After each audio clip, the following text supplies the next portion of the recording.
morning, and welcome to episode 10 of Tomorrow's World Audit Time. Good evening, Mark. Hello, Russell. Episode 10. Double digits. Figures. I think we've officially entered the metric system, I believe, Mark. I think that's what it means when we get to episode 10. Oh, thank God. Yeah. We're out of those imperial podcasts that we were doing into the quality European metric ones now. They said it would never happen. Yes. And they were wrong. They were wrong. We've made it this far. Let's I hope we make it to another 10. But unless this one has sent us completely insane, because this is, I think, and will always be the weirdest episode of Tomorrow's World we ever watch. What do you reckon? Yeah, I totally agree. And again, I cannot stress this enough. You haven't gone cherry picking these episodes. It just we were looking for something special to do. This is the 500th episode ever of Tomorrow's World. You then said in a message, in fact, actually, this was supposed to be the last episode, wasn't it? This was supposed to be episode 9. And you said, I found a great episode for episode 9, 500th episode. Fits in roughly with the chronology of where, we're trying to kind of, capture different years, but not kind of be too bombarded by the same era. And then when you start describing it and you shared with me one clip, I think my response was, no. This has got to be the 10th episode special, because this is absolute bonkers. It is astonishing. It is almost not Tomorrow's World. It definitely still is, unfortunately, for everyone involved. But it is so peculiar because all they do, it's like one of those things where it's if you imagine an infinite number of infinite possibilities in parallel universes, and it only takes like stepping on a tiny butterfly wing, and 1,000 years later, people have 8 legs. All they've done is change one slight rule in the Tomorrow's World Edit, and it has spun off into this horrible mess of a program, with a few exceptions of we as much as we may have found the weirdest episode we'll ever find, and I do wonder, I do wonder if they've learned from this. We have also found possibly the greatest segment we'll ever see on Tomorrow's World. No spoilers, but it does, of course, involve Michael Rodd.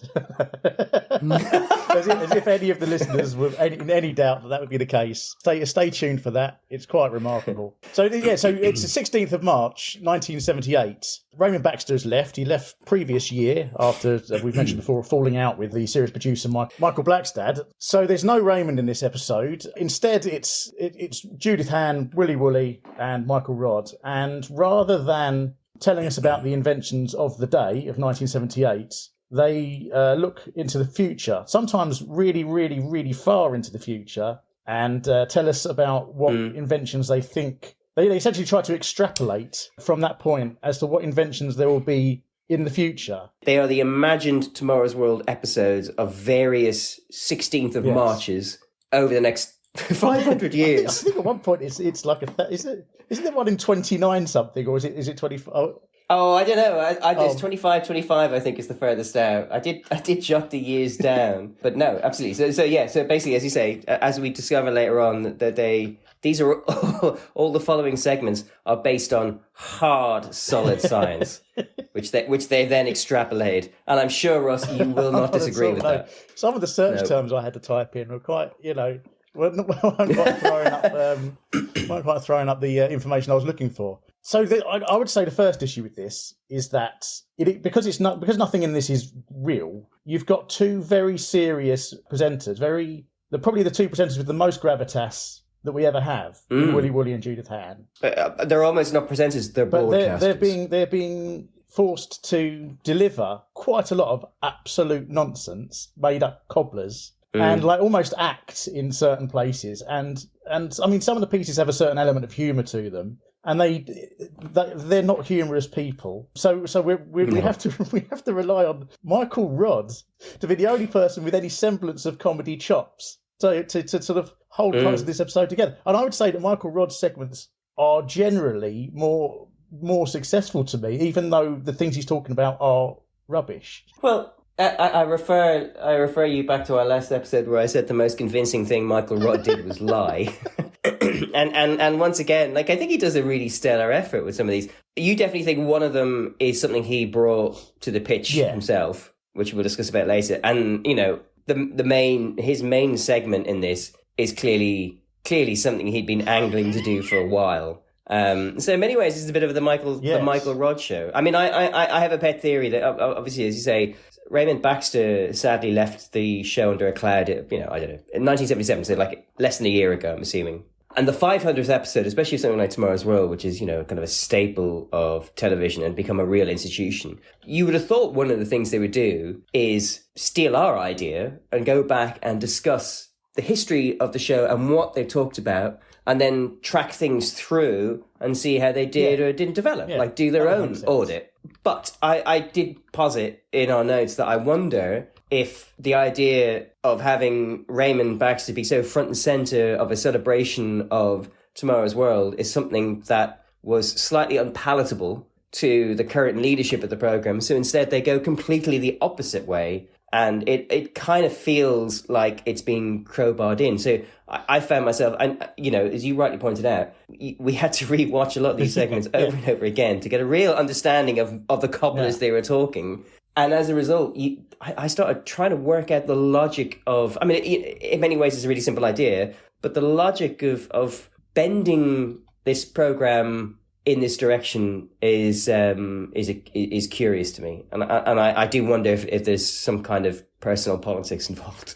But I've just made that up, Russ, so I don't know if there's any fact in that whatsoever. Yeah, no, I think it's a convincing argument, Mark. I'm certainly not going to go against it. I mean, it would, and the other thing, it obviously would have been much cheaper and easier for them to run. Although probably back then BBC was just deleting all their tapes, weren't they? So they probably actually maybe didn't have that many old episodes. That's true. Yeah. Because that could have been it. Absolutely fair point. Yeah.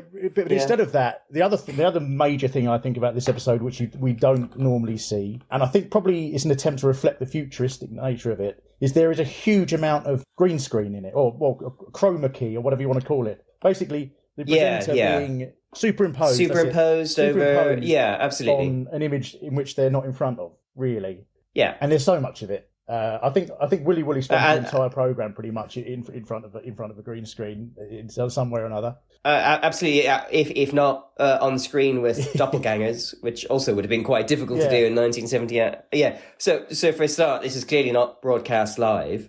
So this they took time and effort. Yeah, you're absolutely right. There's a lot of resource involved in this particular episode. And certainly, neither of us would criticize them for that. But as I said to you, it's like, can a show go off the rails if it's never been on them to begin with? Because it starts off mad and does not end being mad. One thing I thought was quite interesting, though, is that I think the fact that this is the 500th episode made me realise how consistently the programme must have been on television. Because I think probably... Oh, yeah.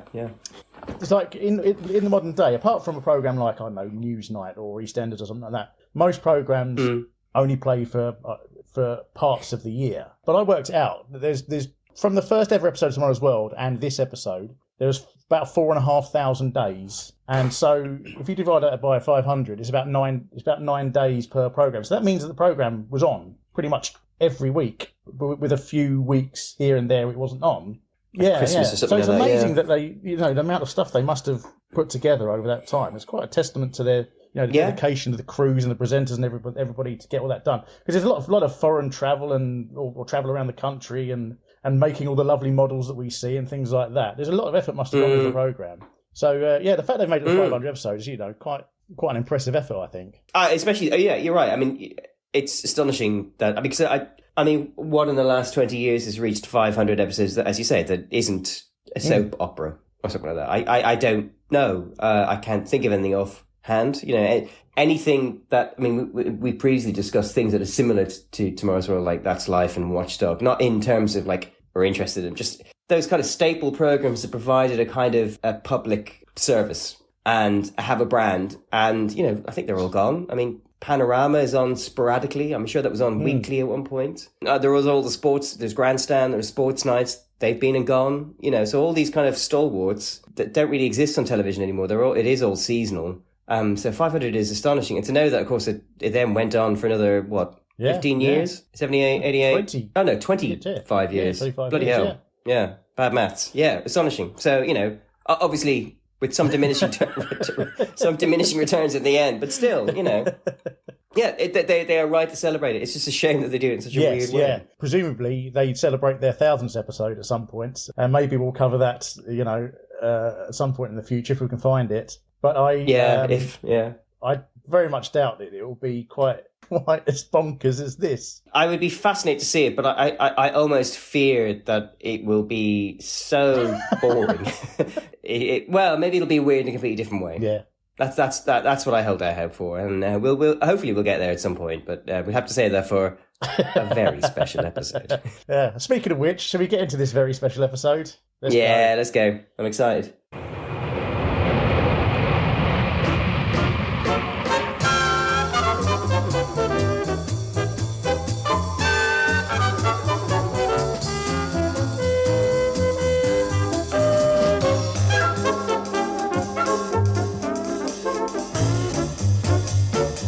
Welcome to the 500th edition of Tomorrow's World, and these, of course, are some of the titles that have been used to introduce the programme during the 13 years of its existence. Now, throughout that time, one of its main objectives has been to bring you the reality behind what's going on in science and technology. Tonight, we're going to break that reality rule and fantasise a little about what future Tomorrow's Worlds might bring to our children's children. Already, Mark, they've broken the podcast already because of that opening sequence. What are you going to talk about? Yeah, I'm going to talk about what I'm not going to talk about. So for the listeners at home, not those who've been watching on YouTube. Yeah, this is a very special opening title sequence for a very special episode. And what we see is the screen is separated into 4 smaller screens. Each are showing, I'm assuming, two of them we recognise. Each are showing 4, an individual opening credit sequence from the last 13 years. One we'll recognise from episode 3, and one we'll recognise from the last episode we did. So I'm not going to go into detail about those. I know people love this bit of the show, but I'm not going to go into detail.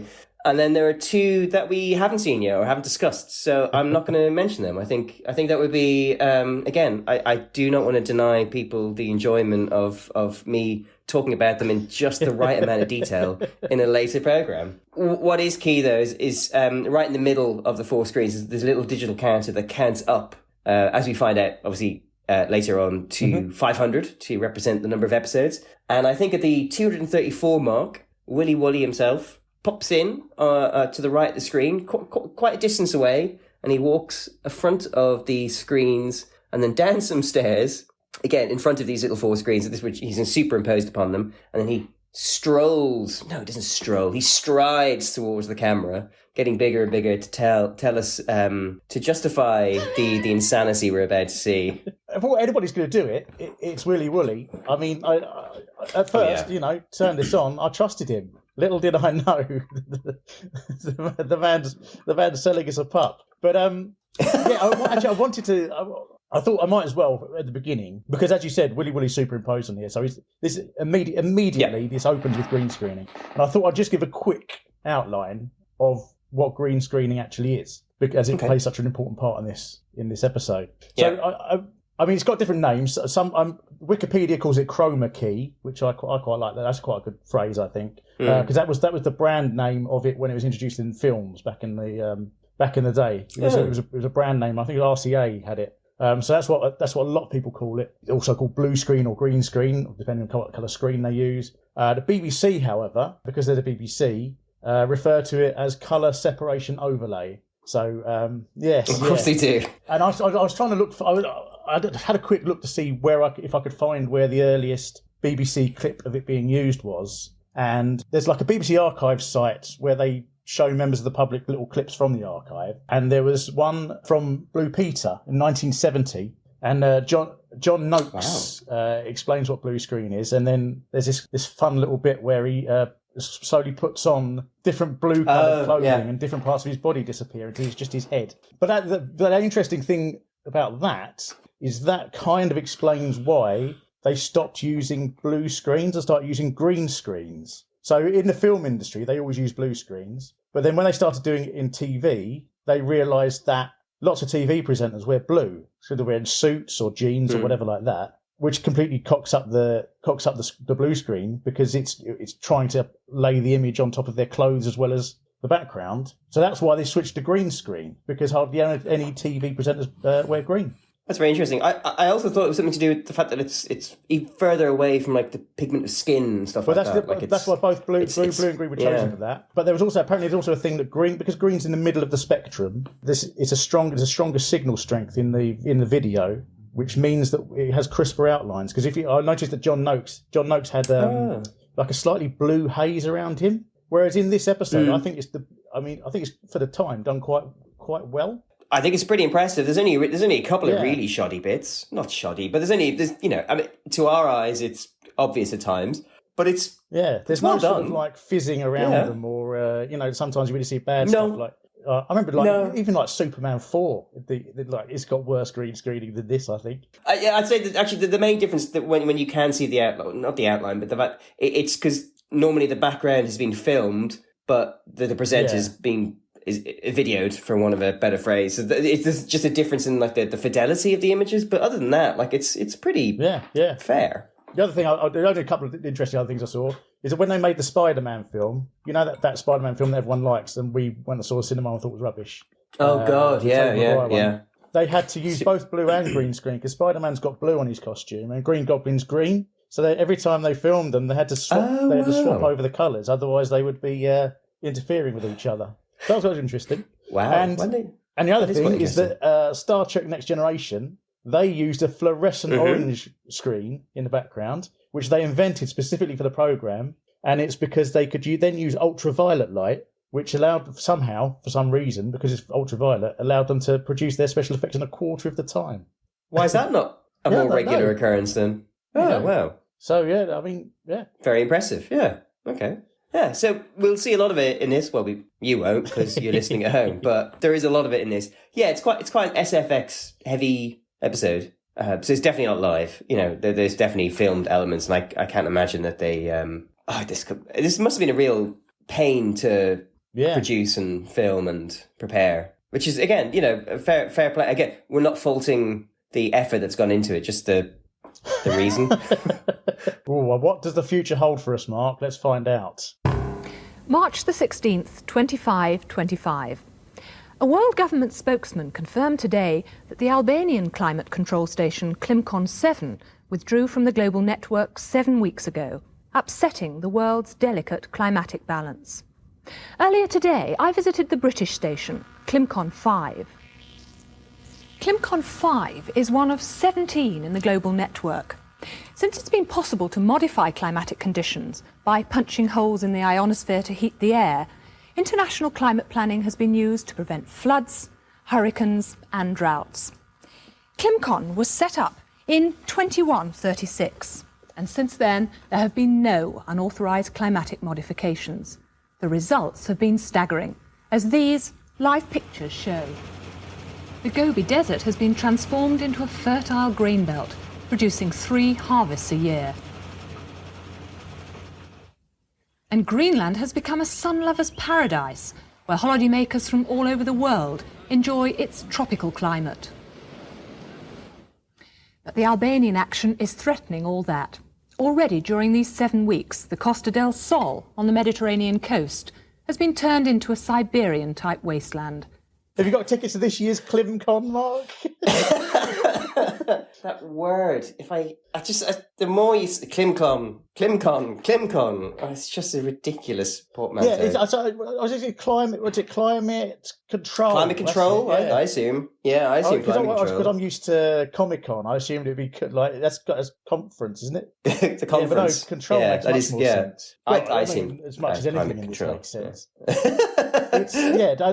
Judith is presenting this, it's like a news report, but a news report from somewhere where Doctor Who would have turned up, or Blake 7 or something. Did you remember, she starts off and she's sitting in an armchair, and it reminded me of two things. It reminded me of the two Ronnies, when one of the Ronnies talks about the producer, and he does that kind of monologue to the camera. And then the other thing that dawned on me is like, when we were growing up, I don't know, are they interstitial hosts? But certainly the ITV channels. I mean, UTV, I remember UTV definitely up until the 90s. Instead of having a graphic and a voiceover saying, oh, up next on Carlton or Meridian or UTV is Coronation Street, they would have someone sat at a chair and normally kind of a long, elegant microphone kind of leaning into frame, and they would literally host and they would tell you. That's what she reminded me of. And it's nice to know that in the year 2525, which is when this is set, that kind of visual glory is making a comeback. But no attempt, I think, as you remarked, no attempt to make Judith look like she's in the year 2525. No, I think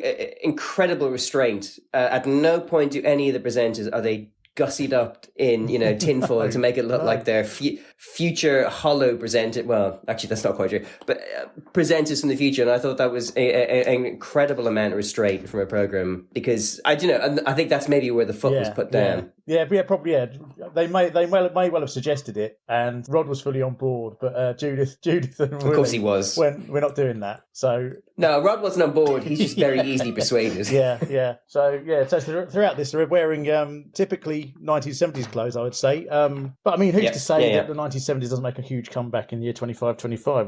We're no way for us telling, is there? Oh, well, yeah, absolutely. No, indeed. I don't know about you, but I'm loving this 1480s comeback we're all enjoying at the moment. My rough's down the dry cleaners at the moment. Oh, I was wondering what explains your tawdry outfit. So that presentation bit that Judith's in, she's sitting in front of her. Has that set been? See, once again, this is one of those things where I don't know whether any of that set is from a normal episode Tomorrow's World. Is that logo been designed purely for the 2525? Is that like that? Because no idea. There's like a calendar clock next to her, which is it's very sort of pleasant bluey greeny shade, almost like at first I thought it was a tennis ball, but it's not. I think it might be a close up of a Petri dish under a microscope or something like that. But it's very pleasant colours. Yeah, like a scope. Yeah. And then it's got the dates displayed on it, and that changes throughout the programme. It's always March 16th, but this time, at this point, it's 25. Yeah, and then there's a weird kind of neon TW over her head that, as you rightly point out, there's a line. It's all one line that spells out TW. But as it kind of arcs around the circle that's to her left, our right, it does look like a brewer's group. It does look like it's kind of just basically the logo is given up on this concept right at the beginning. Maybe it's indicating the trajectory that the Tomorrow's World producers think humanity's going to take as the arrow of time passes. It's a very depressing program. It's a bit bleak, isn't it?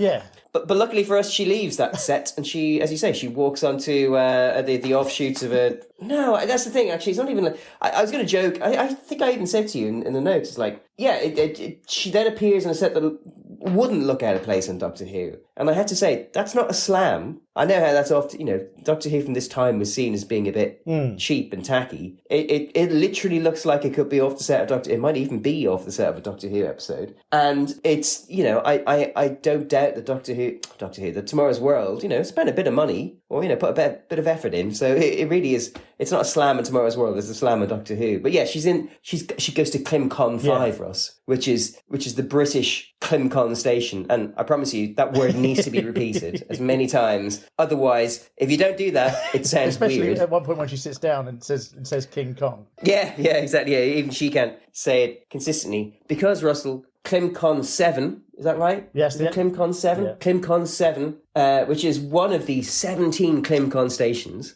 and it's the one that's run by the Albanians. If you're going to put one anywhere, where do you go? You go to Albania, don't you? That's where Of course you do. It's the obvious choice. I was surprised. Like I wasn't surprised that they realised that obviously the British wouldn't have Climcon 1, right? Let's not be silly, but it's still quite a high number, right? We're still one of the first, but 2 behind is Albania. To me, that's just a really odd choice. I mean, it's distinctly possible that in the year 2525 there'll be no nation states, but we know of at least 2 that have survived the next 5 centuries, and that's Albania and Britain. Not even the United Kingdom, Britain. So I think they know there's going to be United Ireland. I'm not saying Tomorrow's World is getting political here, Russ. But the thing about this, the more I thought about it, was interestingly, was the entire lack of ambition they had about the years they picked, and actually kind of spinning out, really interesting ideas of what might happen in the future. And then also is the fact that there's no real shared universe. So all these years, the items that they discuss are within that segment and not elsewhere. So later on, they talk about super trees and seeds that germinate in a week. But as we know from this, the Gobi Desert, which is this fantastic belt for grain, they only manage 3 harvests a year. So the super seed that was invented 300 years ago, that's gone. There's as I said, no shared. This isn't the Avengers. This isn't the Tomorrow's World cinematic universe. These are all kind of little things in and of themselves. This is the what if, isn't it? Where each one's its own pocket universe. Oh yeah, absolutely. But yeah, so I actually tried to work out why it would be Albania, apart from utterly random choice. And there's only 2 things I could find out. There was an upcoming parliamentary election in Albania. That's literally the only thing that happened in Albania in 1978. There's a parliamentary election in November. Famously one of the worst dictatorships of the Soviet Union, so I'm sure that was free and fair. But then the other thing I found out is that in 1976, they got a new constitution, and the leader, a bloke called Enver Hoxha, he was really anti-religion. So he laid out in the constitution, and this is the wording of it: the state recognises no religion and supports and carries out atheistic propaganda in order to implant a scientific, materialistic world outlook in people. So maybe they're extrapolating that Albania will become the most scientific country in the world because of this doctrine that they had in the constitution mere 2 years earlier. That's the only explanation I could think of, Mark, other than they just put a random pin in the map. I'm willing to go with yours, Russ, because the alternative is too frightening a concept for me to even tolerate. The other thing I liked is that the Albanian station withdrew from the Climcon project 7 weeks previously, but no one really picked that up. And you would have thought that something as important as Climcon, they would have noted 1/17 of their resources vanishing, but apparently they haven't. No, not at all. And that withdrawal causes problems. So Judith is able to conjure up live images from all around the world, where the different, seemingly the different climates are applied without any logical. So Greenland is tropical now. Holiday the destination. desert is farmland. But then the Costa del Sol, because of this problem with Albania, Costa del Sol was turned into sort of Siberian tundra. Is that right? Yeah. Yep. Siberian wasteland. I wasn't quite sure. Surely, if you turned off the climate machine, surely what's going to happen is Spanish slowly go back to the way it was. Yeah. Why would it? And this is like Ming the Merciless's weather machine. Is it? Like, I don't understand why it would suddenly have all these negative effects. It's like it doesn't make sense for us. Also, the other thing I noticed is live pictures. From the Gobi Desert and Greenland. It's broad daylight in both the Gobi Desert and Greenland at the same time. And I'm guessing they're pretty much Antipodean points. Yeah, 12 hours apart. Yeah. So I don't know whether the climate machine also manages to extend daylight hours in these countries as well. Yeah, so the whole thing doesn't make any sense, Mark.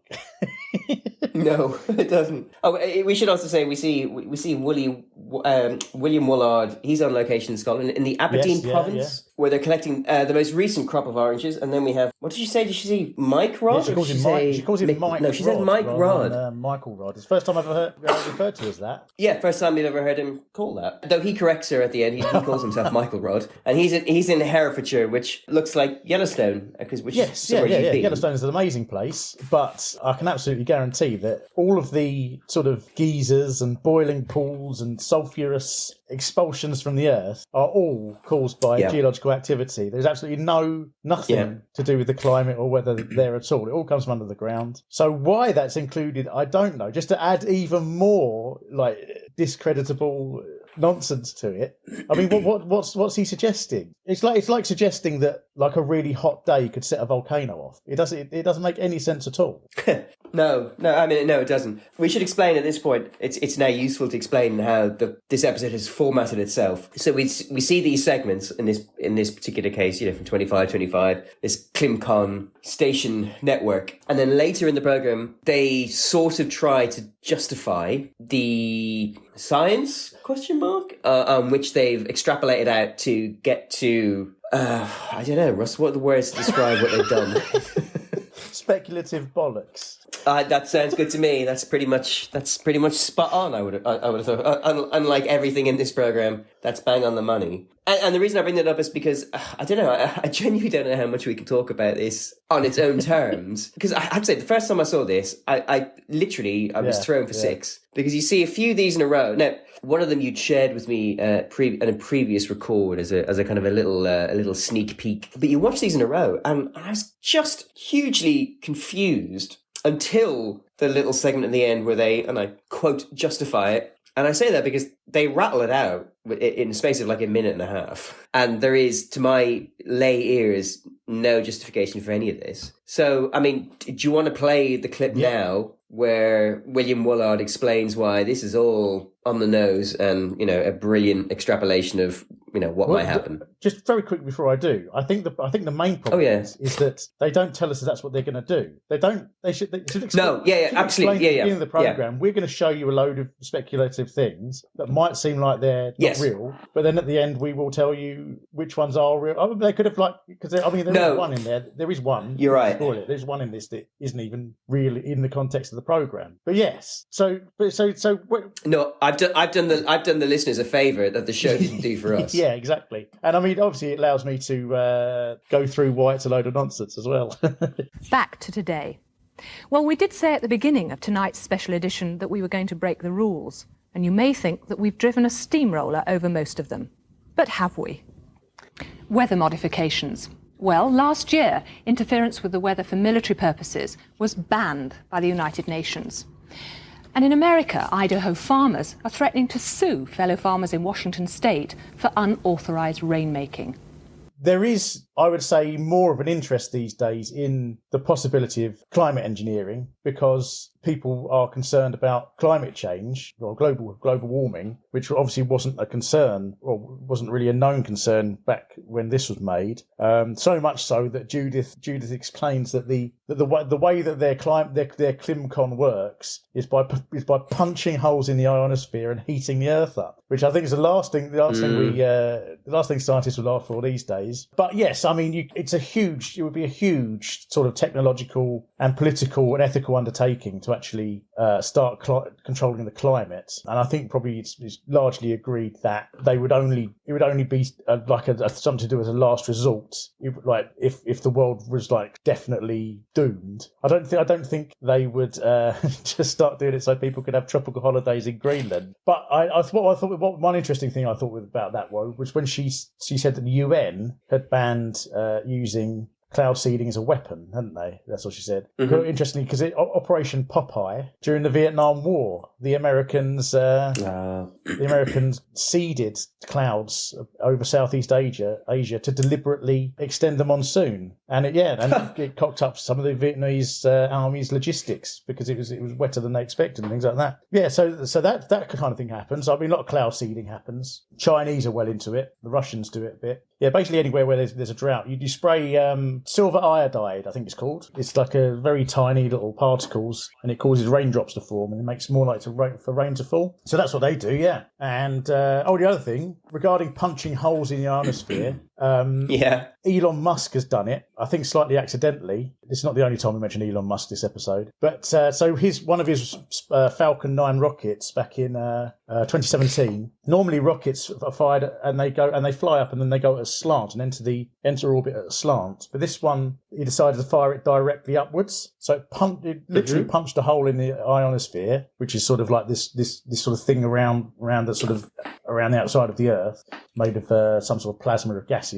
And it caused a 900-kilometre wide hole in it as it went through, which they've never seen happen before, and then sent a shockwave, a circular shockwave out, which was 4 times the size of California, and it knocked out a load of GPS. So that's fun. I mean, people accuse him of being a Bond villain, but that's quite.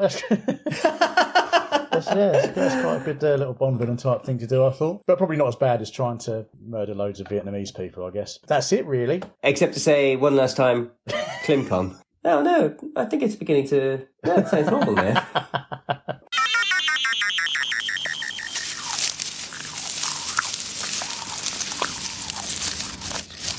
Have you ever wondered what these beasts would say if they could talk. It's not quite as incredible as it may seem. After all, animals already communicate with one another. They've got to if they live in a herd or a flock to survive. But what is it that they talk about?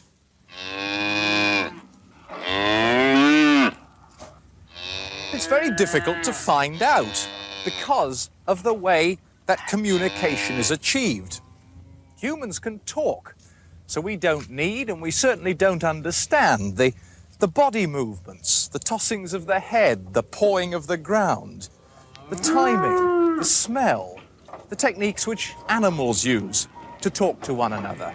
Take account of this over here. This is a machine which might overcome those problems. This is a sensor which can pick up those mysterious transmissions between the animals.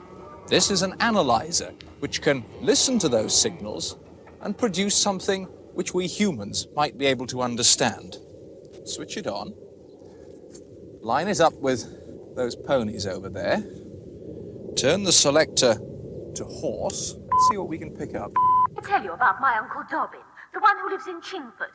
Well, he can walk on his back legs like that. Really? Says it's very tiring. All your blood rushes to your toes. Fascinating. Where do we start with this, Ross? I genuinely... where do we start and not mention Alan Partridge? My favourite phrase from this is I don't think I would ever hear anybody, not even Michael Rodd, say the phrase, turn the selector to horse. Yeah.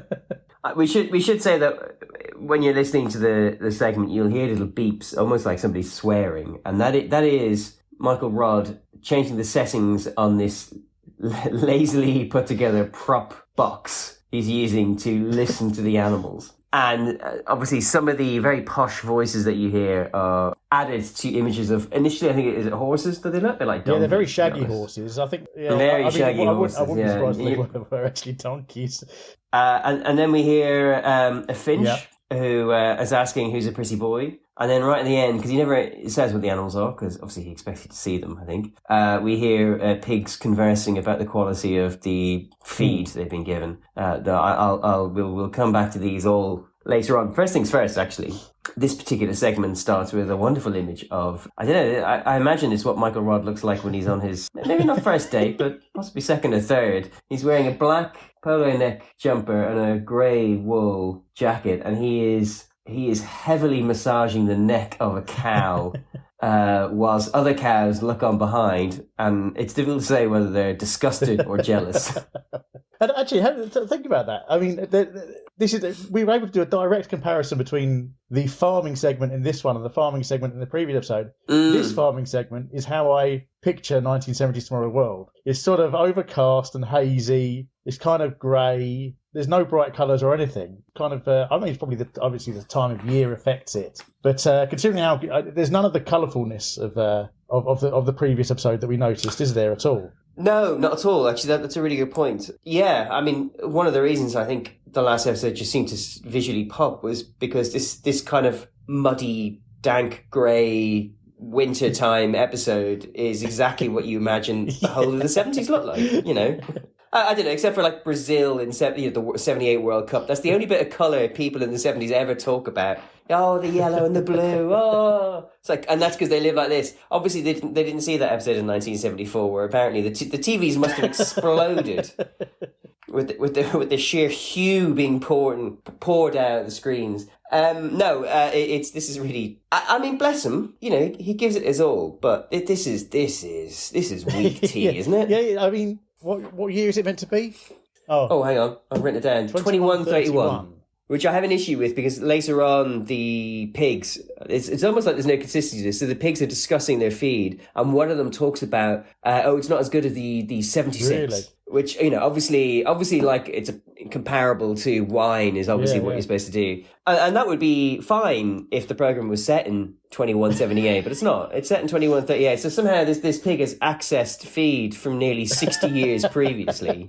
And that's what they're comparing to. The real, genuine vintage feed, which I don't think so. I just think it might be lazy writing. Well, as we know from last episode, pigs are notoriously fussy eaters. So the idea that they very don't fussy, like that. No, so Rod has got this it's clearly a piece of the sound crew's equipment. I think it says something like sound analyzer or something on it, which I think is probably actually an original label. I don't think they've added that. I think that's part of no. There's very clearly a piece of paper in one corner where they've added the names of animals that he can twist the knob towards, and it is very clearly just one bit of paper stuck to an existing thing, and then that is attached to what looks like a kind of a not microscope, but kind of a telescope style thing that is literally in a tripod, 4 foot off the ground, and maybe 4 foot away from a horse, pointing directly at the horse. And there's no correlation between the horse making so.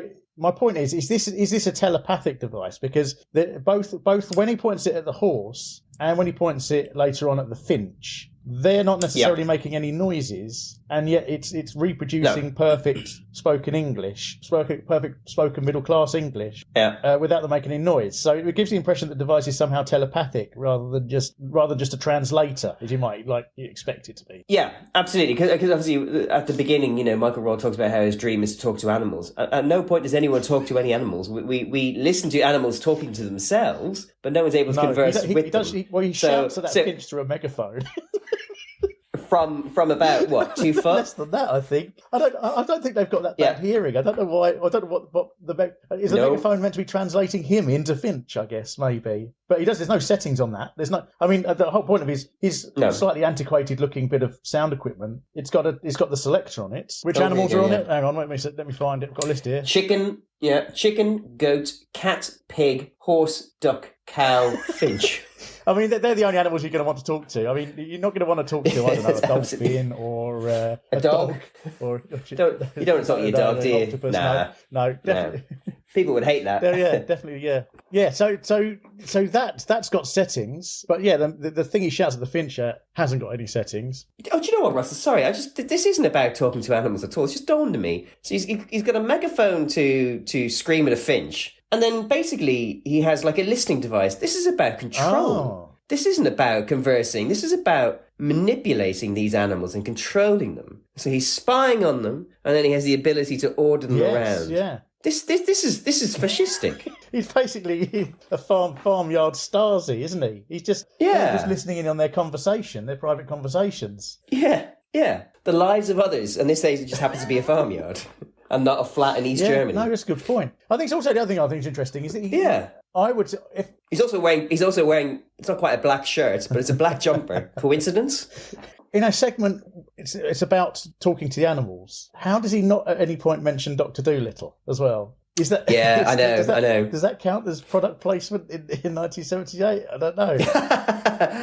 I'm sure that film came out in the 60s. Yeah. That's past, hasn't it? It's like it's not like you can rush out to buy it on VHS because they didn't exist. So no, that's a really good question. I don't know why he doesn't mention, because you would have thought like, oh, when I was growing up reading, because that would have been a nice in. Yeah, exactly. Yeah. But then, maybe it's because it spins off into this kind of, as I say, this fascistic dreamscape that he's living in. It's like Animal Farm is literally Animal Farm. Yeah.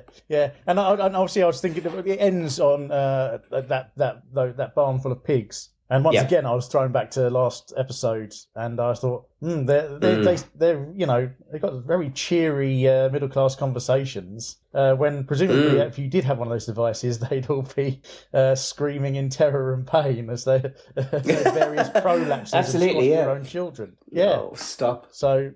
I felt like we should have put a warning at the top of the last episode. Only when I was really listening to it, I thought, oh, you know what, we actually should have warned, because when I was listening to it back, thinking like, oh yeah, it's actually quite upsetting. Like, I didn't enjoy listening to it the first time around, and here I am.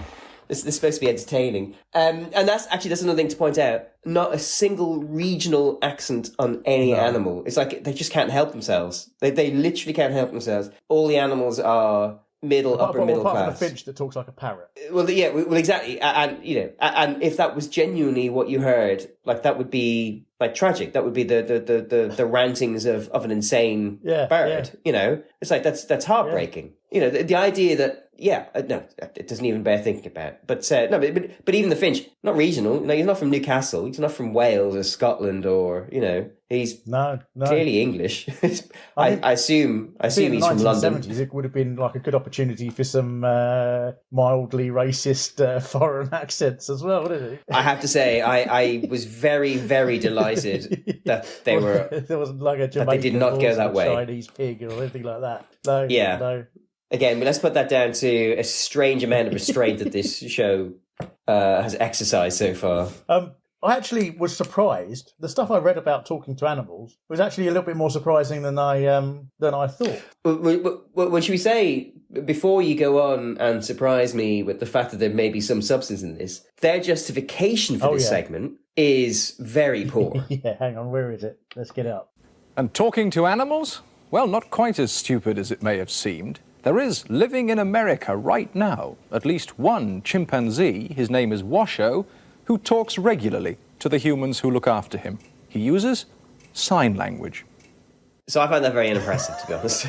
Because again, as I said in my notes, so it's not that they have developed the technology to understand what a chimpanzee is saying. They have taught a chimpanzee to communicate in a language that we understand, which to me is not the same as the segment was positing, but even the segment doesn't deliver on what he promises, which is the ability to talk to animals. At no point does anyone talk to animals in their native tongue. Not at all. No, you're quite right. Washoe, though, I mean, he's one of many, she is one of... Oh, surely it should be Washoe. Yeah, but it's Washoe. Oh, but okay. The great apes... They don't have the right vocal cords, and their mouths don't move in the right way. So you couldn't, even no matter how clever you made one, it wouldn't be able to vocalise properly. So that's why they can only do sign language. But the good thing about Washoe was that she was so good at sign language, she was able to teach other chimps to use sign language without the help of a human. So I mean, that's pretty impressive. I thought that was very impressive.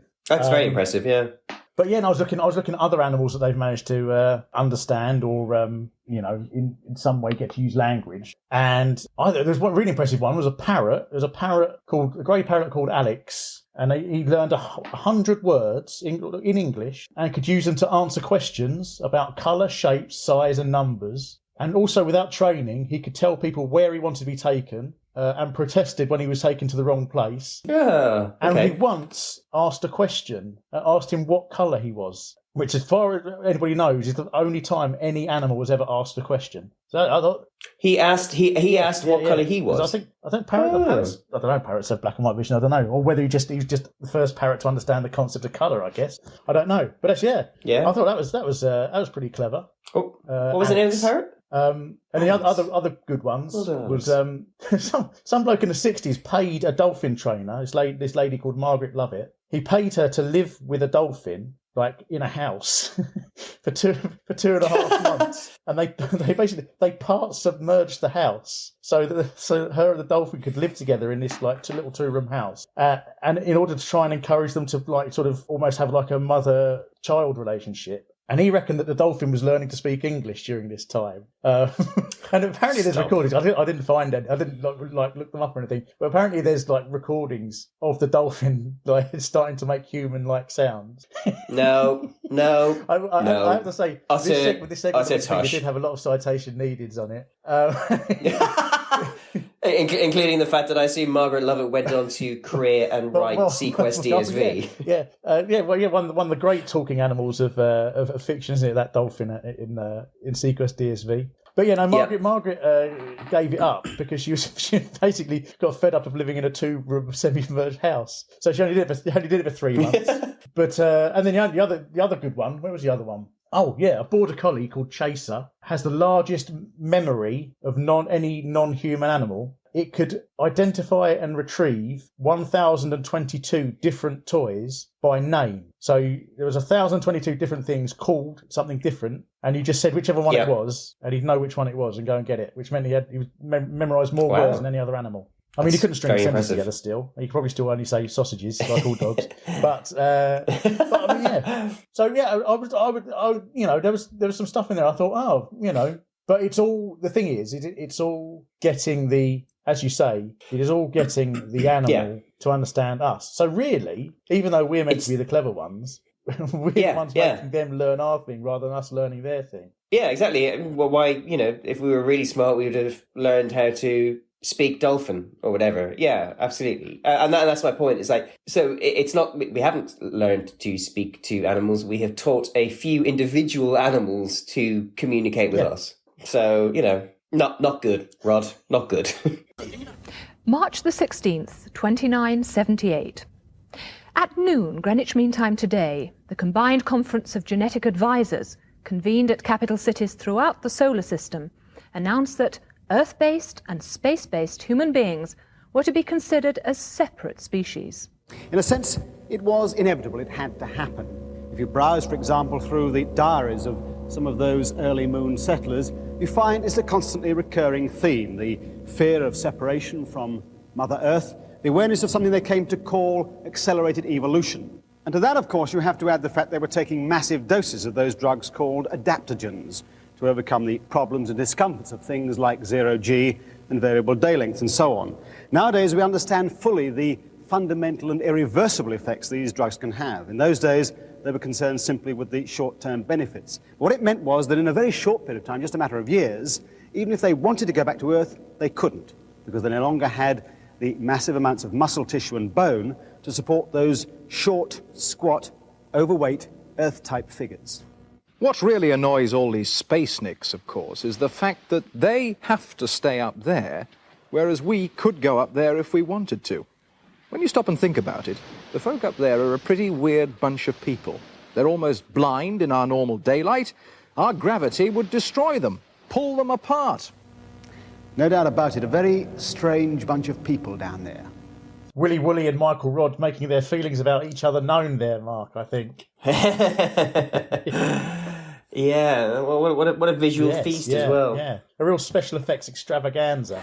And certainly not them messing around with some new vision mixer that they've just picked up from the States. It's an interesting idea, the idea of what would happen to people who lived permanently in space and were born in space. How would they be different from us terrestrials? Genuinely, I think quite an interesting concept. What would humanity mean if there were two differing visions of humanity? What would it mean to be human if you no longer came from Earth? Really interesting. They do not do a great job of... It's a bit of a mess. I mean, obviously William Woollard is the long, tall, gamine figure, but all they've done is squish the image and stretched him so it's like a Fairground Hall of Mirrors, isn't it? Yes, yeah, and he's barely... You can barely see it's a person at all. And then we have Mr. Michael Rodd, who has been... Well, the opposite has happened. He's been squashed down. And interesting that they flipped the image because, as I said, his side partings on the opposite side of his head. Why they've done that, because it's the future, I don't know. Right? In the future, and then he's just side partings are on going the other side. That's. Oh, okay. Let me just write that down. And he's just been superimposed over the background of a tropical island. Yeah. So why people who have continued to live on Earth have been squashed and flipped, I don't know. And as we'll discuss later when they talk about the justification, this piece actually has nothing to do with the genuinely interesting concepts of the philosophy, not even the philosophy, but the sense of identity or the struggles with identity that might come from having two different parts of our species in two different places, and how if you were live and born in space, how maybe you could never return to Earth, what would that feel like? How would you respond? This, despite it seeming like it, has zero to do with that whatsoever, which I found remarkably frustrating. Well, yeah, there's a very good... I don't know, have you ever watched The Expanse, Mark? The sci-fi program? No, you recommended it, and I have. It's on my list, but I just haven't got there. Science fiction program that I don't think many people watch it, but it absolutely completely covers this. So it has some people who run things... The United Nations run things from Earth, but then there's other factions, some are from Mars, and there's others that live in the asteroid belts. And those people have been born out there, and when they come to Earth, they have these terrible physical afflictions because of the different gravity and things like that. And it's covered very well, and and as you say, it's a very interesting philosophical thing to think about. Yeah, absolutely. It has much better special effects than this, and much better script and much better acting. Yeah, because the other thing, Willy Wooly doesn't. So the thing that obviously would affect him the most is the lack of gravity off the Earth. Yes. Yes. Does he even mention gravity? I can't remember. He talks about these adaptogens, which I will get to in a minute. Yeah. Yeah. Spoiler alert, that's what this is actually about. Which she mentions once in passing. Like several of these things in the episode, clearly seems to have just been, they've just read in a newspaper this week or something like that, or recently. Yeah, But then, the adaptogens have made him tall and thin. There's no reason for Michael Rodd to be short and fat because Earth hasn't changed at all. But then again, people have got fatter since 1978, so they predict. I mean, that's one prediction they've made, but completely inadvertently. But they've also got taller, haven't they, as well? Yeah. But as far as I know, so Earth's gravity has not increased any amount since 1978, as far as I know. But so the whole thing comes off as just purely as a way of showing off those warping effects on the green screen. But those, I think, are completely overshadowed by the lovely 1970s style special effects in the background of Willy Wooly's space station. Yes, in which he seems to be very lonely. Yeah, it's a big echoey space, isn't it? Not much going on there. Apart from that one little spaceship that's flying around in the background. Yeah. What did it remind you of, Russ? Well, I think it I brought this up, but I think it reminded you of the same thing. It's a little round pod with a sort of a slit like windscreen. And I'm going to put this forward, Mark, that if you took the Discovery 1 from the film 2001: A Space Odyssey and saw the front section off, it would look almost exactly like that little spaceship. Yeah, that's exactly what it looks like, Russ. It looks like the front end of Stanley Kubrick's 2001: A Space Odyssey's The Discovery 1 spaceship. Like the front end is cut off. Yeah, absolutely. No, that's exactly what it is. And the weird thing is, it's like it doesn't have to be there, but they've added it in. To make it look and possibly futuristic. For our benefit. And am I right in saying it has to be for our benefit? Who else would appreciate it as much as you and I? And am I right in saying that it flies inside the dome, not outside the dome? That is an interesting detail. It's flying. It's flying inside a glass, the sort of silent running style glass dome that Willy Wooly's standing in, with a huge planet out the back, kind of Saturn-y, Jupiter-y type planet. It's obviously some sort of internal vehicle, I guess, or maybe it's just coming into dock. But they love it so much they use it again later on in the programme. They do, yeah. It's almost like they just play the exact same clip. But I mean, that's probably I would say the best part of the old of the segment, really. Spotting that, I think. Yeah. It's a lovely bit of magic sprinkled around the background. Loved it, and it means, spoiler alert, we get to tick off one of our little trope boxes later on. Delighted. Couldn't be happier, us. Should we play the justification? Oh, yeah. Because this is where I was, as I said, I was incredibly frustrated and disappointed because it's not about these grand philosophical ideas of what it means to be man, and I mean in the broadest sense. It's about, let's have a listen. What about those two species of man, one conventional, the other adapted man out in space, largely as a result of taking a group of drugs with the unlikely sounding name of adaptogens? Well, certainly pretty far-fetched. But strange as it may seem, adaptogens do exist. On February the 7th, 1978, the Russian government newspaper, Izvestia, reported that adaptogens are being produced in small quantities from a shrub found on the Siberian steppes. And they're being used to help people, like Arctic fishermen and cosmonauts, to adapt quickly to the extreme conditions under which they have to work. Now, a successful adaptation to the environment is by far the most powerful force for genetic change, for evolution, that is. So the use of adaptive drugs for man in space could perhaps have far-reaching implications. So what do you reckon, Mark? Do you reckon adaptogens have far-reaching implications for... Well, I was going to joke about how I tripped over my recent delivery of adaptogens, but I've actually never heard of them, and I assumed it was completely made up. So I was flabbergasted to find out that it's something the Russians apparently have been using. But it sounds like Cold War propaganda nonsense to me. So, I mean, on their side, there was, or is, something, the word adaptogens applied to things that people take. So somebody came up with the term in 1947 to describe a substance that increases resistance to stress.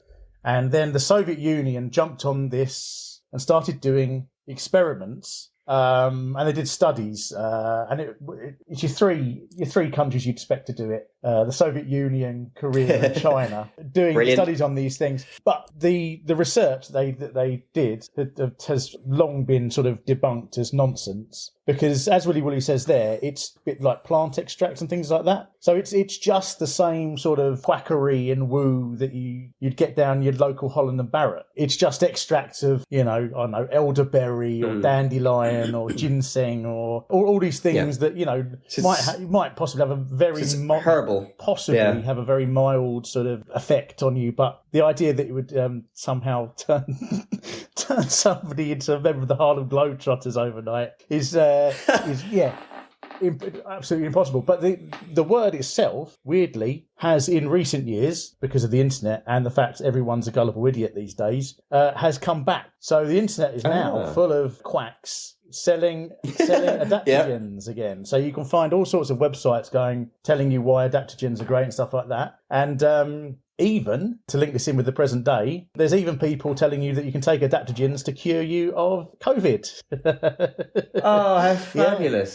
So the wonderful. The US drug, what are they called? The Drug and something administration, I always forget their name now. Drug administration, But, they're having to send out enforcement Federal letters drug to people to stop them from trying to sell this stuff to cure COVID. I don't feel like I'm clutching at straws, but there are these little tiny nuggets of something in what they're saying, but yeah, never enough to, I don't think, it doesn't really qualify as any sort of prediction for the future. But I thought, hang on, I just need to look into what effects zero gravity does have on people. So I thought that's actually a much more interesting question, because your body no longer is carrying weight in the way that it expects itself to. It causes both your bones and your muscles to waste away quite quickly. And apparently, also it's an amazing statistic. Apparently, if an astronaut doesn't exercise every day, he can lose up to 20% of his muscle mass in just 5 to 11 days. Wow. So So I suppose you could end up like a really skinny person in space if you didn't do any exercise. I don't know. But of course, Willy Woolley is not. Oh no, he's not floating around. He is cemented to the floor. So there is, as a minimum, some artificial gravity on his space station. Yes. So again, even that, if he'd been wafting around waving his arms. But once again, this segment is not about anything that's in any way interesting or creates reason for thought and conversation. March the 16th, 2083, and of course everyone is now familiar with the idea of wall-to-wall television. But today comes news that a team have perfected a technique for developing three-dimensional images out here in the body of the living room. It depends on a technique known as real image reflection holography. Now, the new viewing room is going to need a projector and an image generator, both of which can be controlled by the domestic computer. And it does promise to revolutionize our hobbies. For instance, I've always had a secret desire to write songs. So perhaps when they make television presentation totally automatic in a year or two, I'll have plenty of time to come up with a ditty like this. There are gonna be some changes in my life, and I'm the first to break the news. I can watch the show at home next week. I got the too much technology blues. Now, all I've got to do is feed that chord sequence into my domestic computer, and it will produce not only an arrangement of the song, but, thanks to the image generator, the instrumentalists to play that arrangement. You see, all thanks to holographic television, right here in my living room, keyboards, drums and bass playing my composition. Now, if I was a bass player, I could reprogram the computer to take the bass part out, leaving me to fill that in. On the other hand, if I was a drummer, more instructions to the computer, out goes the drummer, and I could play that part. Real inspiration. Or I might be a keyboard player, in which case, more instructions to the computer, out goes the keyboard, and I can play that along with the sharpest rhythm section in town. But of course, all I can do is strum. So, more instructions to the computer, and I can play along and sing with the land's best backing group. There are gonna be changes in my life, and I'm the first to break the news. I can watch the show at home next week. Back where I came from, I'm a sneak. From where I sit, the outlook's bleak, but I'm the one to lose. I got the too much technology blues.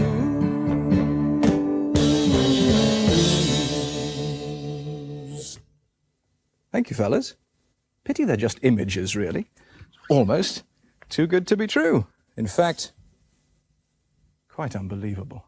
Now, I think we've been slightly negative, I think, so far in this episode. You could almost say that we've got the too much technology blues. But along comes Michael Rodd to blow all of that negativity away with what I think, for my money, is the greatest thing we've ever seen on Tomorrow's World. Oh, it's fabulous. I'm not being ironic. I'm not being sarcastic. It's fabulous. It's outstanding. I mean, don't worry. There's stuff to talk about, but I just think it's brilliant. I love it. We won't see anything better. I genuinely think I don't know how many episodes we'll do this. We will not see or talk about anything better than what we just witnessed. It's like a culmination in everything that we would want out of someone who we constantly compare to Alan Partridge.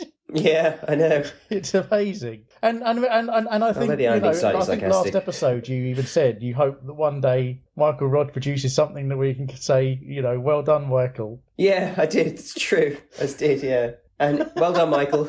There's a lot to unpack. There really is. So obviously there are two tracks to this particular. There's what he's discussing, the technology, the idea of like a living room with televisions for walls that is also a holographic projector that you can interact with. And then there's Michael Rodd singing a song in Tomorrow's World, which is entirely different. And we need to get into the lyrics, and I don't know where to start. I don't know where to start, Russ. So the holographic TV, great idea for something to show. It's something which is possible in the future. It's a good way of showing off technology. It shows off their green screen. I think this is probably one of their best applications of the green screen. There's actually a few moments in it where I had to sit there and try and work out how they'd done it, which is a sign of good special effects, I think. So there's that. But then I feel like I don't think any point the producers said, "Hey Michael, could you write us a song for this?" I think there's very much Michael's gone, "Can I put a song in this?" Yes, absolutely. And they're his friends, clearly. That band are the friends he plays in the local pub. And he or they or all of them, I think, have sneaky pretensions to some kind of success. As I said to you in the notes, he looked at Terry Wogan's what's the name of that song? Oh, the floral dance. The flower dance, the floral dance song. He looked at that, and unlike a lot of people who'd go like, "I'm not sure we need that." He looked at the floral dance and said, like, well, how do I get some of that? I'll tell you what, actually, I did. I thought, well, I wonder if he did ever, if he does have these pretensions. Oh. So I typed in Michael Rodd into Discogs, the record database. Yeah, the IMDb of records. I got very excited because there is a Michael Rodd on there, but unfortunately, it's some guitarist from America. Plays in a band. He plays in a band called Fire, which is a mixture of heavy guitar riffs, electronic beats, and dark fantasy tones. So sort of like goth. It's for goths, metalheads, and vampires. Oh wow! It's not the same Michael Rodd, unfortunately. No, I have to say, I think if you had discovered Michael Rodd's musical back catalogue, there's zero chance you would have managed to have kept that to yourself and not in some way given me some kind of indication as to what you found. So I didn't get my hopes up, Russ. I mean, I couldn't even keep this section from your secret, did I? This is the section I had to show you as soon as I found it. Yeah, you showed it to me 2 records ago. No, absolutely, and we'll get to the song in a minute. But yeah, so this is because it's an interesting idea. I'm fascinated with the fact that like It's where is this? 2083, and it's like the holodeck basically from TNG. That's kind of what it is, really. And this band comes in, and it's really well done the way that they fade in elements of the band as he discusses the idea that if you're a drummer, you could fade out the drummer and you could play the drums. It's good. Like that's basically as I said MIDI. to you, that's what MIDI does, isn't it? You can choose the instruments, and yeah, these a visual version of a MIDI recording. I think it's like an Atari ST, but in your living room. And it's the most. This actually felt like a proper Tomorrow's World segment where they had something, they had a technology, and they were going to show you how it can be utilised. And I think he does a really good job. Well, I think one of the advantages of this is because one of the things that's letting this episode down a lot is the amount of extraneous detail they're going into when describing something that doesn't exist, right? So they're like using statistics and numbers and locations and things like that. Obviously, to try and add a sense of authenticity, but it doesn't. It just clouds what they're trying to do. Whereas Rod here, he just uses the household computer, and he uses very general terms that anybody can understand, and we can just imagine how it might possibly work. We don't have to be told what specifically it's doing. Yeah. So it's a much more conceptual, absolutely, which I think just makes it better. Yeah. Well, I think where there's a real segment. What you'd be saying is that normally good Tomorrow's World segments give you a cursory idea of how something works, but they're aware that actually it's much more interesting to show you what it does. And that's what gets this right. You don't need to know how the specific technology is allowing you to do what it is, because frankly, even if you buy it, you'll never really care or know what it is that it's doing it. What you want to know is what it does. And here is a really good example of what it does to give you an idea of how you can interact with... It brings 3 middle-aged men into your living room so that you can jam with. Yeah, absolutely. Yeah, brilliant. Sign me up. Where do I buy one? Where's the nearest Dixon's in 2081 or whatever it is? So yeah, that's all good. No problem with that. So let's talk about the song, because it is unnecessarily brilliant. But it is, in my mind, Russell, it is a desperate cry for help. And I don't know if you agree or not, because it's quite a jaunty, it's not the blues, song. For a start. I mean, it's 100% of the blues. I think there's one point where his rhythm section sounds it has a little bit of a grung to it, but that disappears as soon as Rod starts playing. And So the actual musically, it is not the blues whatsoever. But the lyrics, I would say the lyrics are quite bluesy in their own special way, aren't they? No, I think they're a cry for help. In a way, the blues is normally kind of, I don't know, maybe I'm wrong. And hey, email Tomorrow's World all the time, gmail.com if I'm wrong. It's like normally the blues is about like your hard luck, or it's like the man is getting you down. Like it's I think often existential. Like it's about the fact that no matter how much you try, there are forces beyond your control that are putting you specifically down. And isn't that something we all share? I don't believe these lyrics are in that vein. I think if this was written in like a suicide note or a manifesto, I wouldn't be shocked. And what makes them worse is that they are hidden under quite a jaunty, uplifting, I don't know, major chord tune. Let me read them to you, Russ, and you tell me what you think. There are going to be changes in my life, and I'm the first to break the news. I can watch the show at home next week. Back where I came from, I'm a sneak. Isn't it? It's about him as well, right? Specifically about him, and also he's expecting to be sacked, right? He's not. He said that he mentions that he's going to be replaced next year by an automatic presenter. He does mention that. Yeah. So he knows his job's on the line. So I can understand the first 3 lines. Yeah. But then the sneak bit. Yeah. That's a weird sort of admission of guilt of some kind, or something. I don't know. It's a very peculiar line, and also, he talks about the fact that he's going to be replaced next year. As far as he's concerned, it's next week. He's not presenting next week. He's watching the show on TV, which, to be honest, I wouldn't recommend he did in his current mental state. I think it might just tip him over the edge. And then back where I came from, I'm a sneak. So again, it's not where I come from, it's where I came from. Is he saying he's moved on? Has he burned bridges? Can he not return from whence he came? Is he lonely? Is he an island? With no connections to anyone else. From where I sit, the outlook's bleak. Sounds like that's exactly how he feels. This isn't about BBC moving on from him. He's done something to other people, and he can't return. But I'm the one to lose. I got the too much technology blues.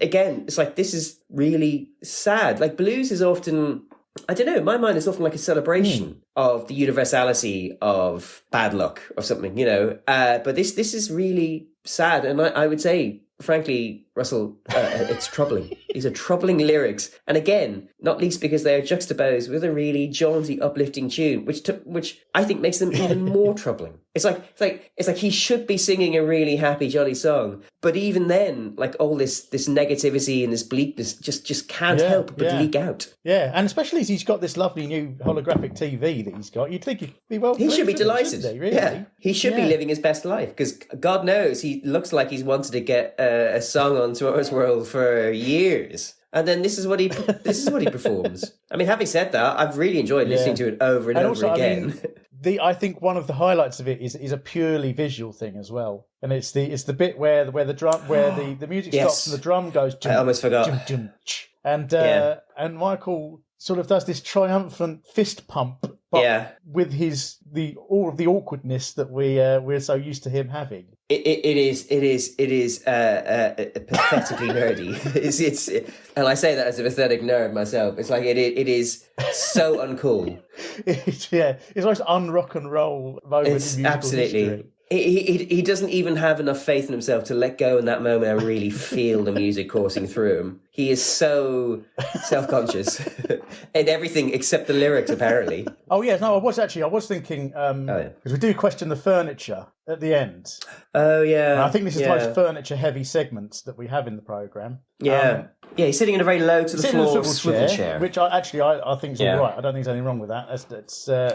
No. It's all right. Certainly quite for a chair of the future. It's got chair of the future written all over it, not least because it's got a remote control stuffed into the arm of it. But then there's also the stool for the bass player or rhythm guitar, whatever it is he's playing. Yep. And then a coffee table, which I don't like. No, it's. But then before the band appear, what is that? Yes. What is that thing on the left-hand side of the screen? So describe it. What is it? It's like 5 kind foot of tall, reminds me when you go to the seaside and there's one of those telescopes you put 50p in and you can look at the horizon. Yeah. It's kind of like looks like a white version of one of those. It's a cross between that and like one of those funnels you get in old like steam boats, or you know, like the Titanic had those kind of big things, or like in Indiana Jones and Raiders of the Lost Ark, which was on TV the other day. He hides in one of these things when the Nazis invade his boat that he's on. It looks like it rotates. It looks like it's one of those kind of binocular style holders that you might get at the top of like the Empire State Buildings or at the seaside, but it's entirely hollow. Like it's empty. It seems to serve no purpose. It looks like it's a depository for something. I have zero idea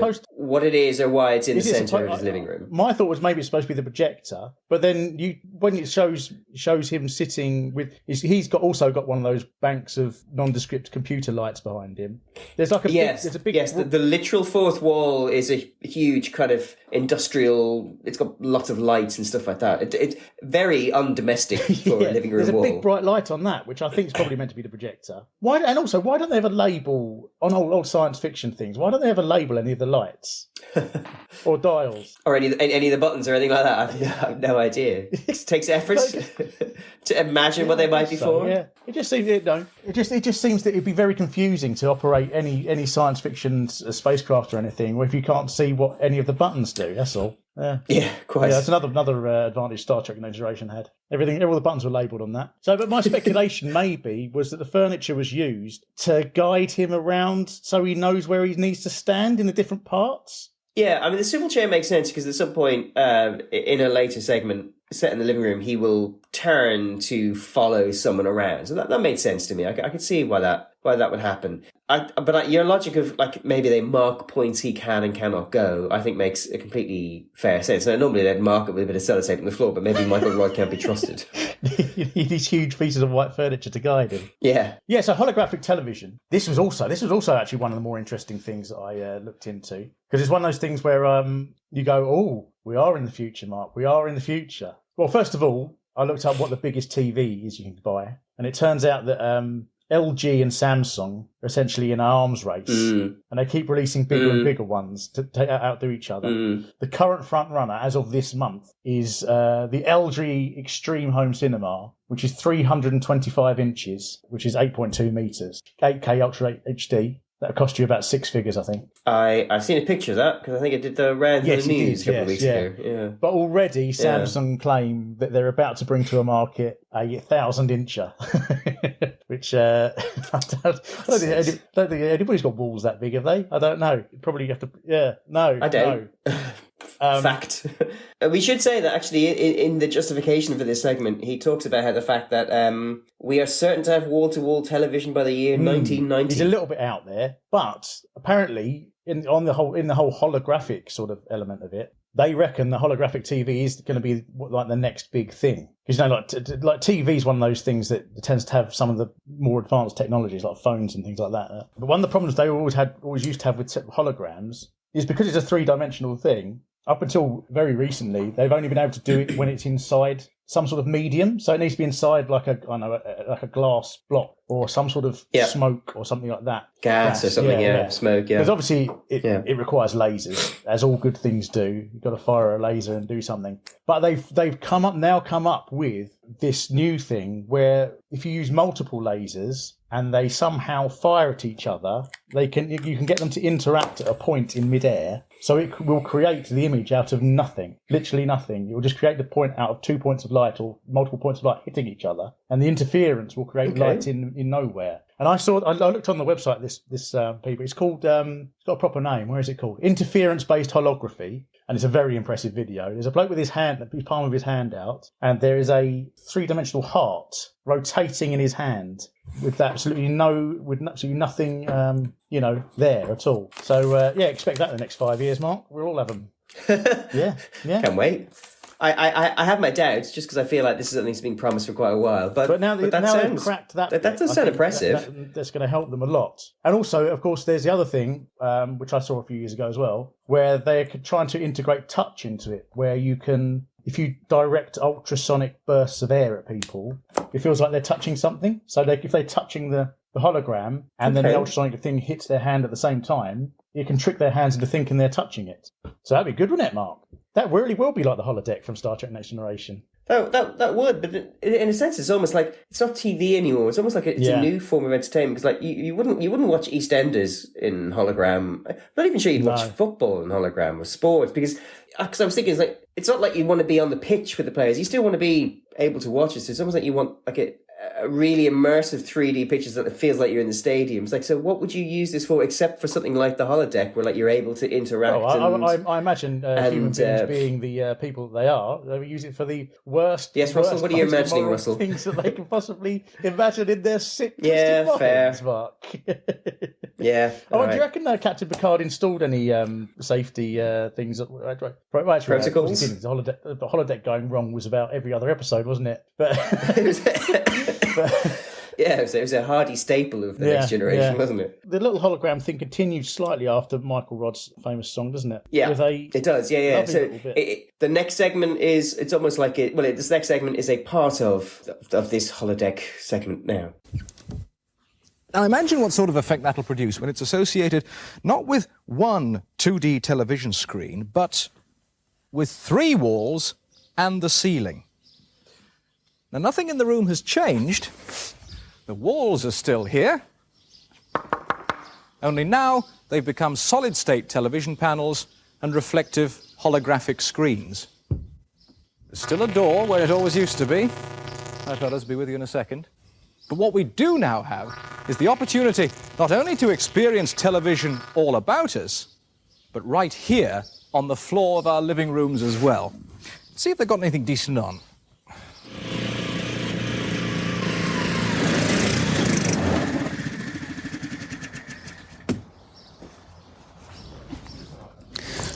Oh, it's really cold out there, Michael. Whoa. Now, let me stop the programme just for a second or two to remind you that it's the computer which picks up the three-dimensional reporter as he steps into the room. Let's see what he's got to say.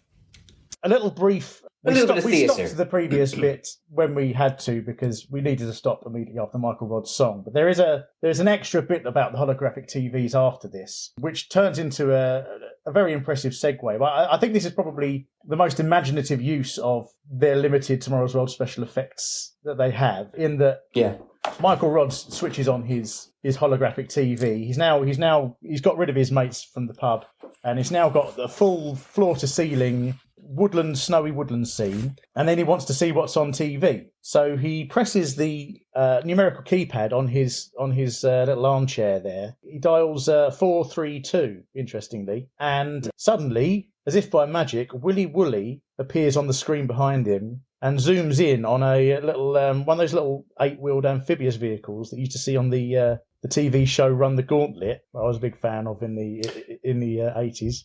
Which I googled and I have no memory of whatsoever. I think maybe they used to film episodes of it at Hever Castle sometimes. Maybe I remember it more clearly. Also, I quite like little buggies and cars and stuff like that. So there was a lot of buggy and car action in it. But he turns up in one of those, and then with a marvellous bit of sort of special effects sleight of hand, he emerges from Michael Rodd's TV. So he emerges from an outside broadcast and walks into Michael Rodd's living room in order to present and Michael Rodd is at great pain. He pauses Willy Woolley. He does. Which I know you're a fan of, that little bit there. I was struck by the arrogance of William Woollard, who has the cojones to decide that only he has the physical capability of pretending to stand still whilst one foot is off the ground, Russ, and he fails. He is rocking side to side like a metronome. So hubris. Thy name is Willy Woolley. It's but it's nicely done. You know, it actually looks like he's having a bit of fun. I mean, you can't tell he's not smiling, but it feels like he's having fun. And then it segues immediately into the next segment. Like Willy Woolley disappears back into the TV, and suddenly we're in Oregon, I think. Well, here we are in 2083, and there's not a potato famine in sight. Or any other kind of vegetable for that matter. Lettuce, tomato, Brussels sprouts, carrots, you name it. You can now buy seeds that grow and bear fruit in a little over a week. Well, it really all started in the late 1950s in Oregon, in northwestern America. The Georgia-Pacific Timber Corporation was having enormous success in cutting the growth cycles of some of its softwood species.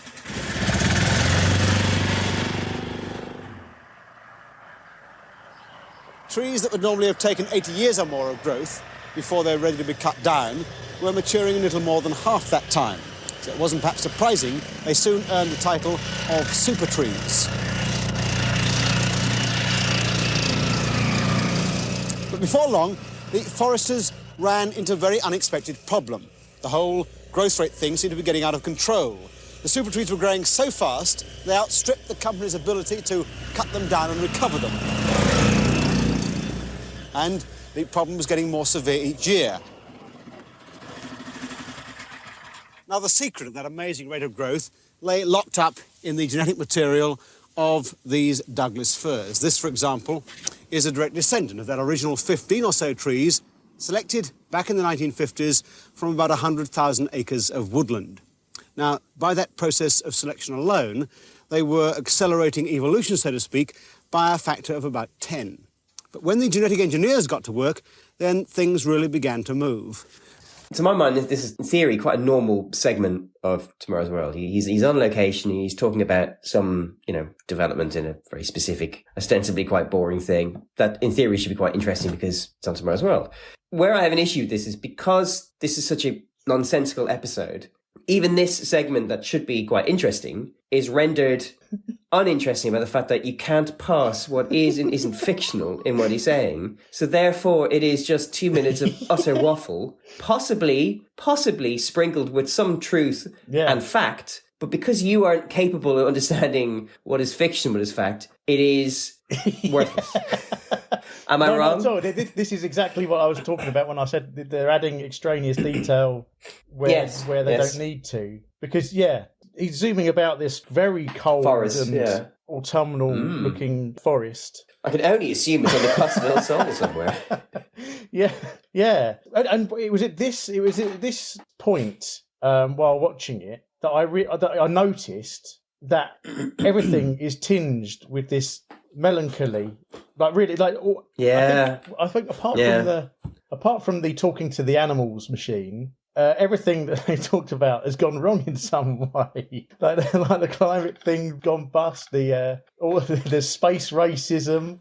Space racism. All of these all of these things, and Michael Rodd's song, all of these. And in this one, he talks about these amazing trees and how they're sort of these super trees, or as the British call them, elite trees.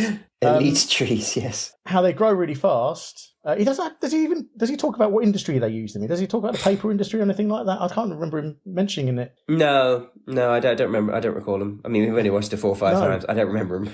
It might have been somewhere specifically saying what the trees are for. Densely packed info dump he gave us. But BS. But the problem is they grow so fast and so much that they suck all of the water out of the soil, killing everything around them, and then they fall over. Which apparently is a positive because they self-fell.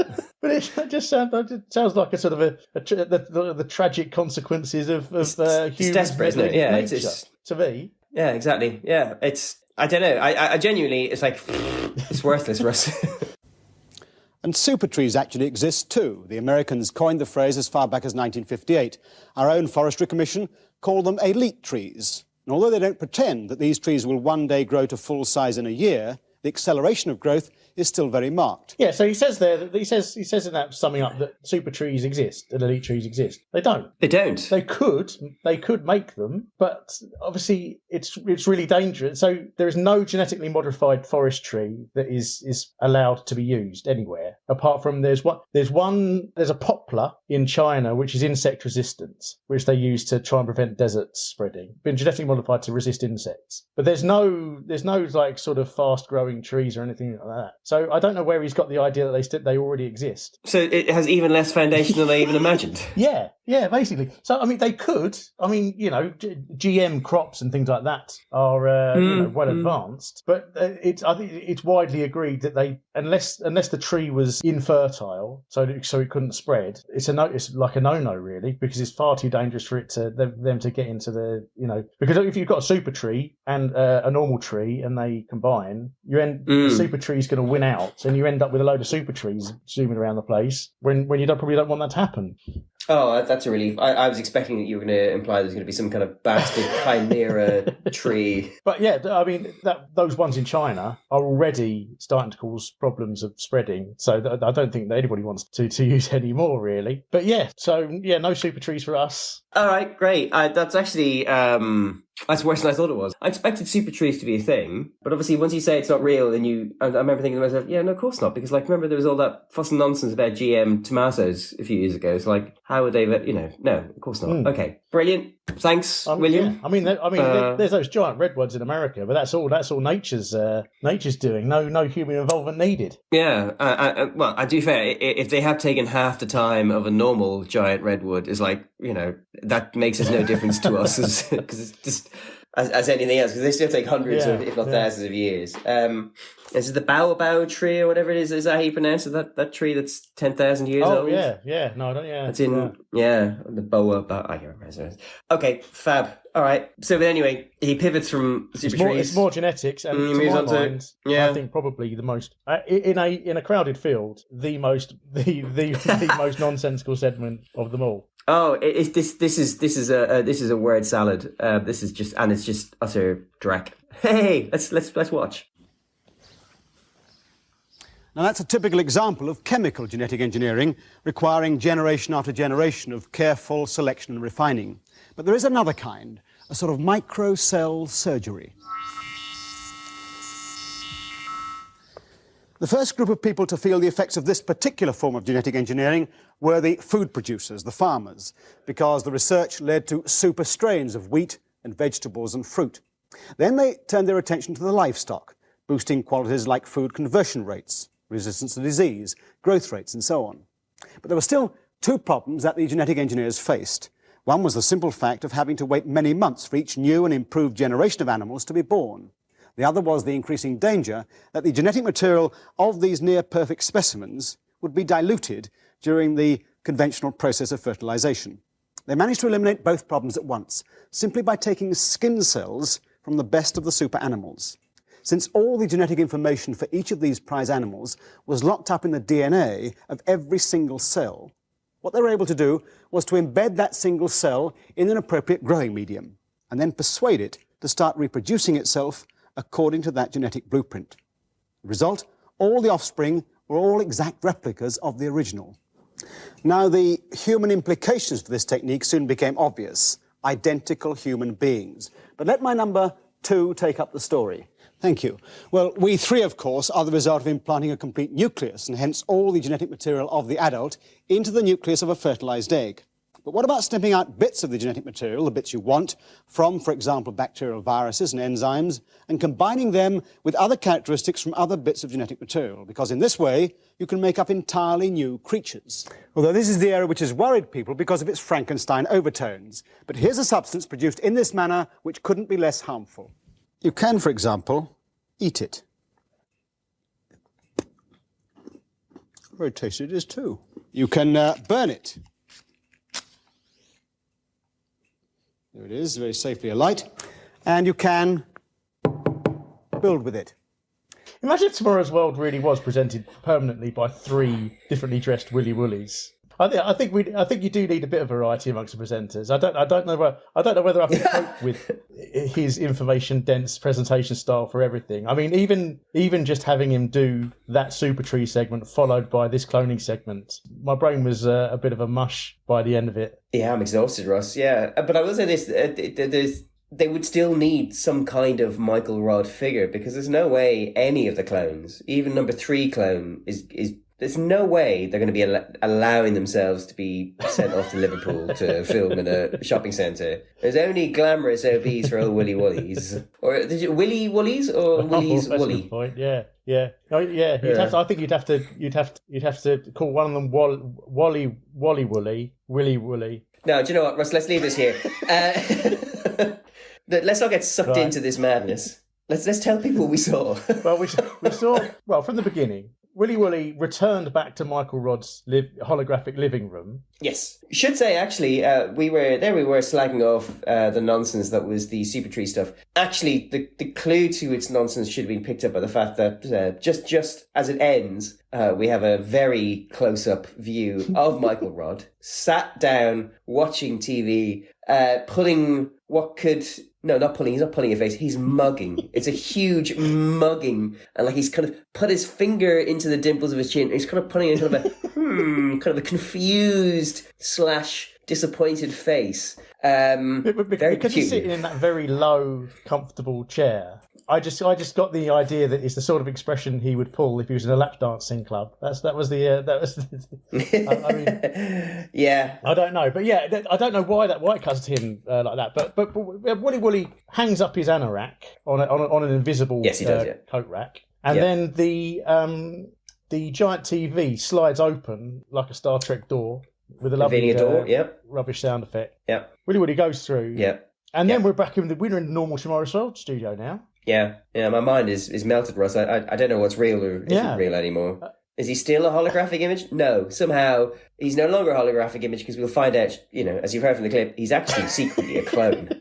Yeah, he's standing next to the most chaotic model of DNA I've ever seen. Just loads and loads of different coloured balls all stuck together in a very vague helix. Very vague. And then he gives us this incredibly convoluted explanation of what cloning is, which I had to watch so many times to try and work out what he was saying. Because he mixes up selective breeding and cloning together, and then it's very hard to parse out what he's got going on about. And then suddenly the special effects come back, and we've got Willy Woolly in triplicate, and then it becomes even madder, because then he jumps to a genetically engineered bacteria that doesn't exist, called Bacillus universalis, I think it's called, isn't it? Which apparently is the product of the super product of the future, because you can fire ultrasound at it, and obviously everybody listens to this program is an expert on ultrasound because of the couple of episodes ago. So we all know it's completely harmless. But according to Willy Woolly, it has the ability to either turn this bacteria into a solid white block of Kendall mint cake, or a solid white block of firelighter, or a solid white block of plastic. So he's envisioning a situation where somebody would be somewhere where all they've got is an ultrasound machine and a vat of bacteria, and those are the 3 things they'll need. Is that what he's trying to say? I can't work out what the connection between any of this was. Yeah. burn, build, bite, and it's manipulated by sound. So in theory, you have this Bacillus universalis, and you're hungry, you're desperate for some Kendall milk cake. So you get your oscillator or whatever, your stereo system, and you get the right frequency, and boom, there it is. But you want to heat up your Kendall mint cake, Russ. Is it, so you get another little bit of... hot? I don't know, I've only ever had it cold. I don't know, Russ. So you get another little bit of universalis, Bacillus universalis, and then you get a different frequency, and then you can make a little block that can be lit, so you can heat your Kendall milk cake on. So, but what I don't know is, because obviously this is all made up bullshit, what I don't know, Russ, is can you, as somebody is taking a bite out of the Kendall mint cake, quickly blast a different frequency so it turns into a plastic block? Is it a one-way process, or is it reversible? Can you take... Yeah, absolutely. Absolutely. Yeah. No idea, Russ. So it's almost like it's made up. Could you, nonsense. like in a modern version of the like the Three Little Pigs, turn up to somebody's house and turn their house into Kendall mint cake if it was made out of whatever that building, plastic building product was, and just bite your way through? Yeah, that was the exact analogy I was thinking of. I mean, it makes more sense than anything he's saying in this bit. I don't. Oh, it's such a mad jumble of half concepts and quarter sentences just squished together and pumped out the other side. And I think you're right. I think if he rattles through it quick enough, it'll feel like it has the semblance of something. But you and I have the honor and the privilege of being able to rewind it and listen to it a few times, and it just falls apart. Like it is just utter. But delivered with his trademark gravitas. Yeah, absolutely. Yeah. By three of them. Although, once again, that triplicate effect, quite effective. Yeah, it's really nicely done. And actually, they've rehearsed it well because they connect or they complete the sentences, at the right intervals so that it sounds fluid, like they're all in the room together. That bit was well done. But it's a confusing melange of concept words that people might be aware of, and then they just shout out nonsense. And then right at the very end of the segment, completely unexpectedly, there's a close-up of like this yellowing block.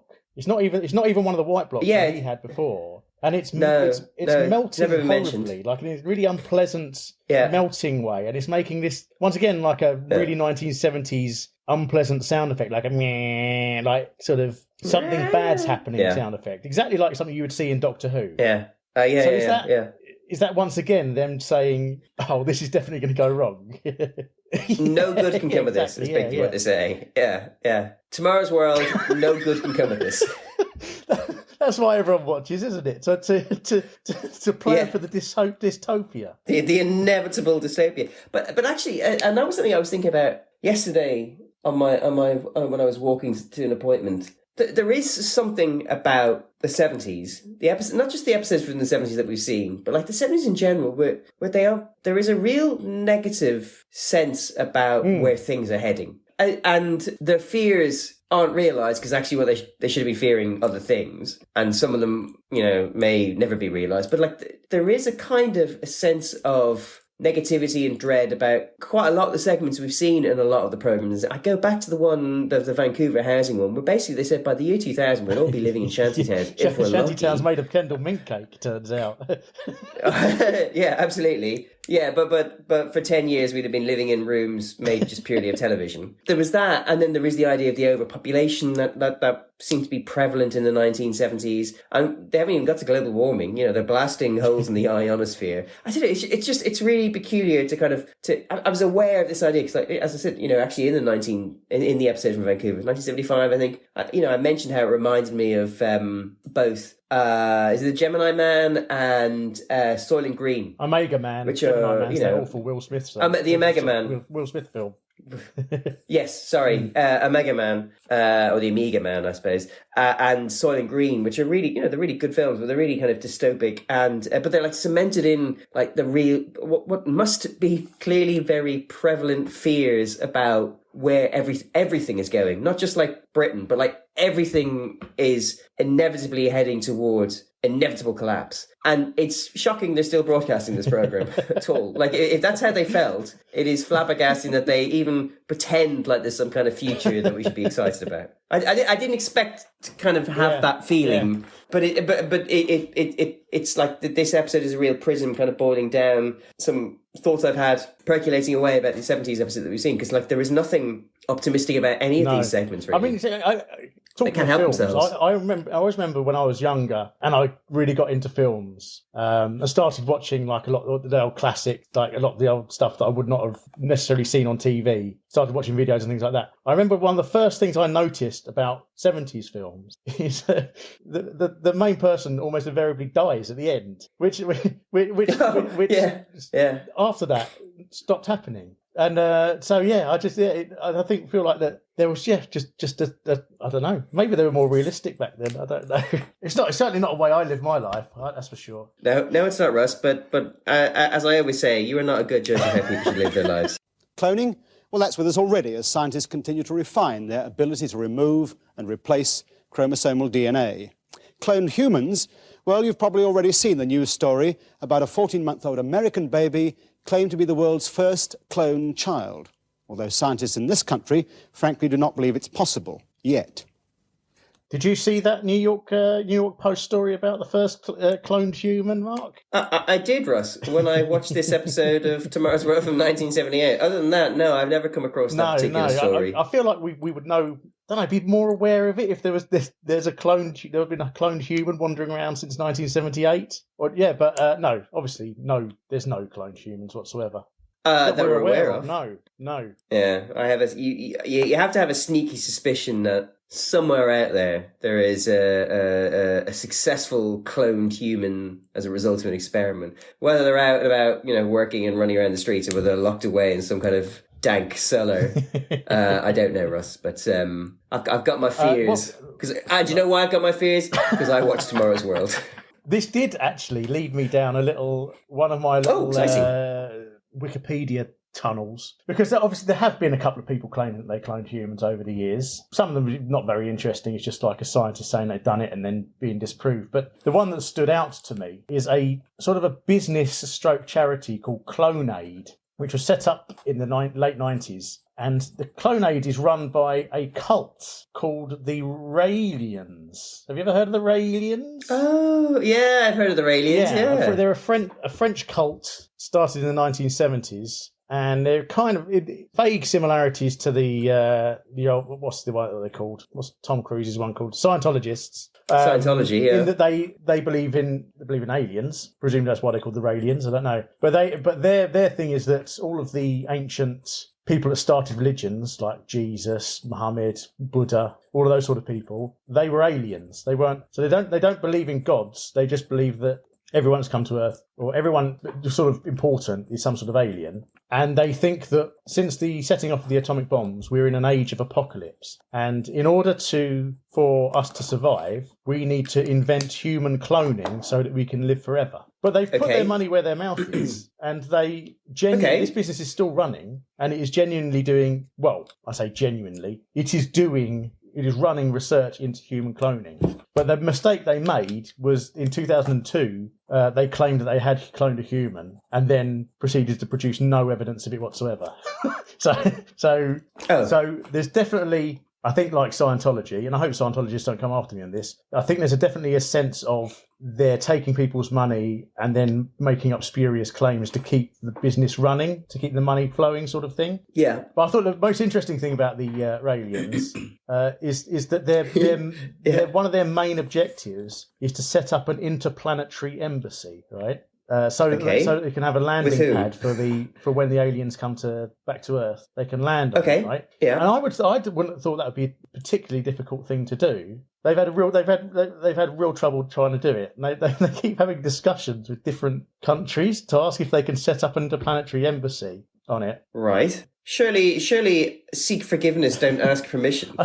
The really interesting thing about this, though, is, Mark, one of the places they requested is if they could set it up in Israel, right? Okay, great, yeah. Fair enough. I mean, trouble-free zone. If they think that Jesus was an alien, then it probably makes sense to set up in Israel. But Mark, I want you to bring up Google their logo. Google the Raelian logo that they all wear around their necks. It's Raeliens. Raeliens.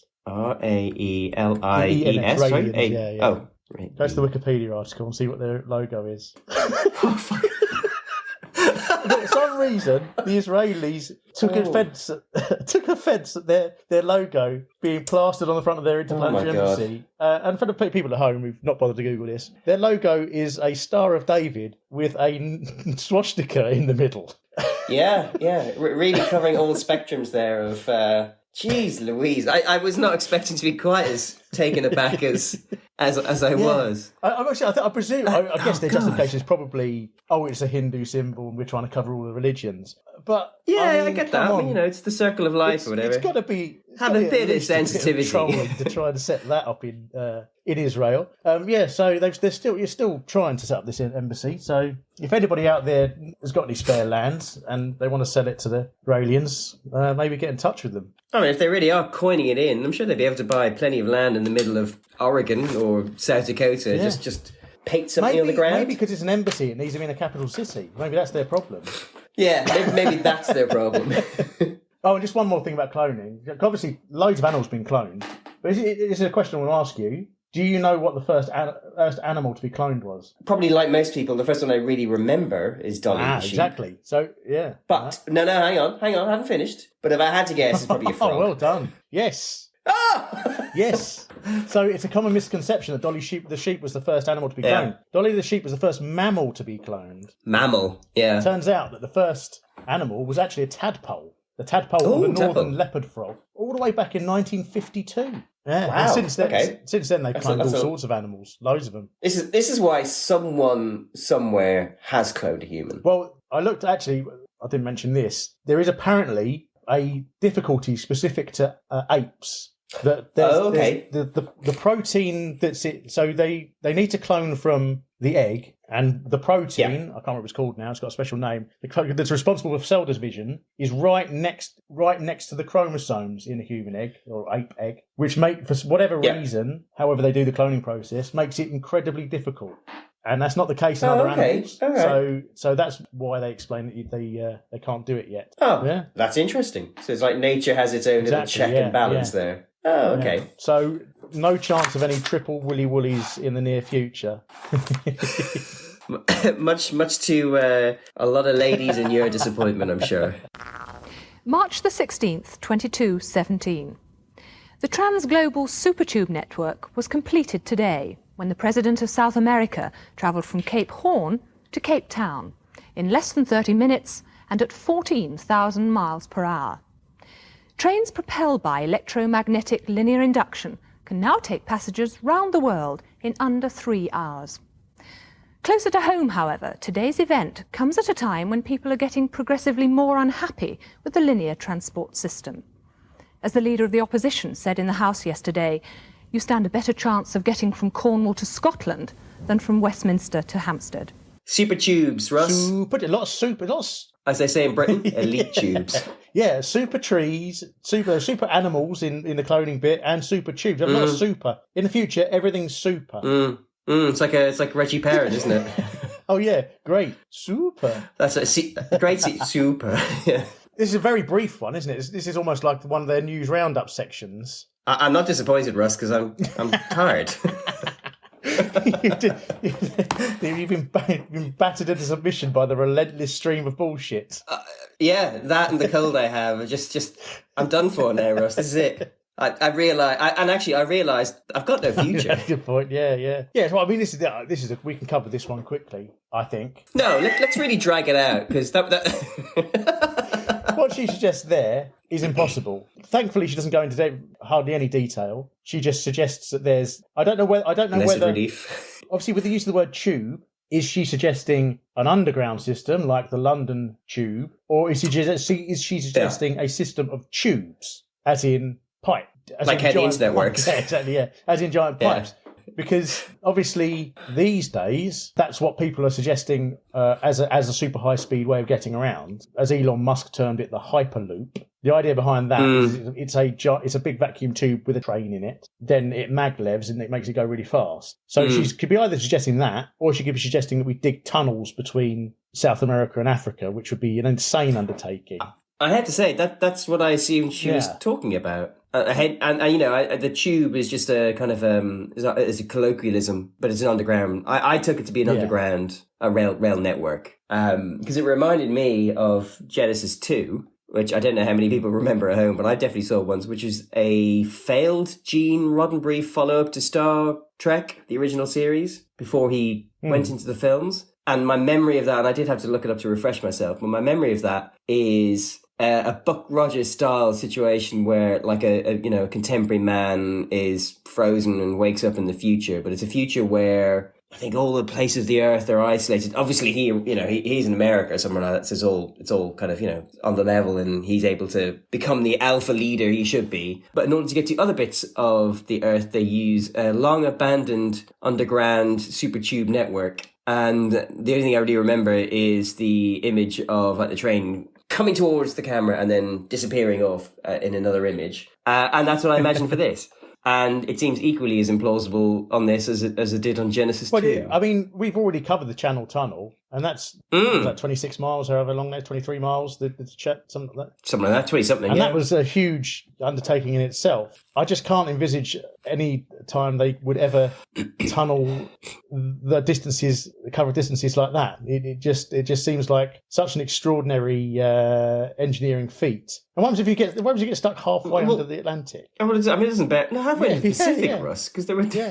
And as I said to you in the notes, it's like that. So you have a combination of like tectonic movement and like seismic activity means that how long will those tubes stay in one piece? No, it's nonsense. I mean, and not least because come on. I mean, like really think big. Why didn't they envisage like a teleportation network? Yeah. I mean, if it works and they live, why can't it work in tomorrow as well? No, it's like it's just a really weird. I mean, it's not the weirdest new technology, new transport technology. We're about to come across that in a second. Yeah. But again, to be fair to them, they rattled through it in like 30 seconds, and we have definitely spent longer talking about it than they did. But one thing I would say that this Elon Musk Hyperloop thing, I think what's quite interesting with that is that he has left it open. He's left it open. That it's open source. So he suggested this idea in 2012 of this big tube with a maglev train in it. But he's allowed anybody to take the idea and change it and update it and everything like that. And there's a competition every year. Obviously, the last one was in 2019 because of COVID.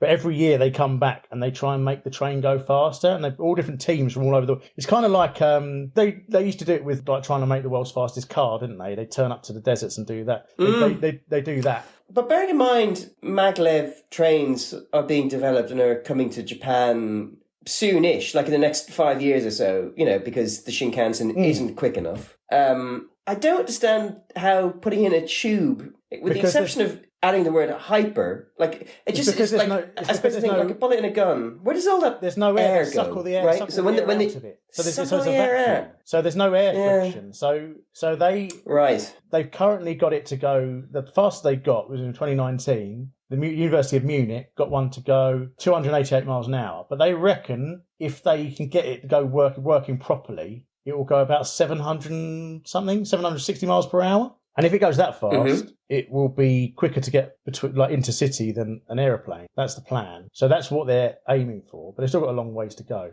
But the idea is that because it's a vacuum tube, you're not getting any resistance. It's going I see. Okay. But the weird thing is, I was looking, what's the history of this? And it turns out that the original idea was thought up in 1799 by a bloke called George Medhurst in London. And then some blokes came along in Victorian times, and in 1834 they built. So it worked on not quite the same. So it wasn't a tube that the train went in; it was a tube that the train sat on, but it had a vacuum in it. And in 1834 they built one in Dublin, or just outside Dublin, and it worked. The train could go about 60 miles an hour while zooming along on this vacuum tube. But I thought, wow, it's a long time ago for something that futuristic sounding to exist. But yeah, obviously it must have had some downsides because it didn't last. Well, they rebadged it now, haven't they? Keep a vacuum going in Victorian times, I guess. Incredibly expensive, yeah, I'm sure. I mean, in an alternative, in an alternative world, Mark, you were spending your childhood zooming around in vacuum-powered trains.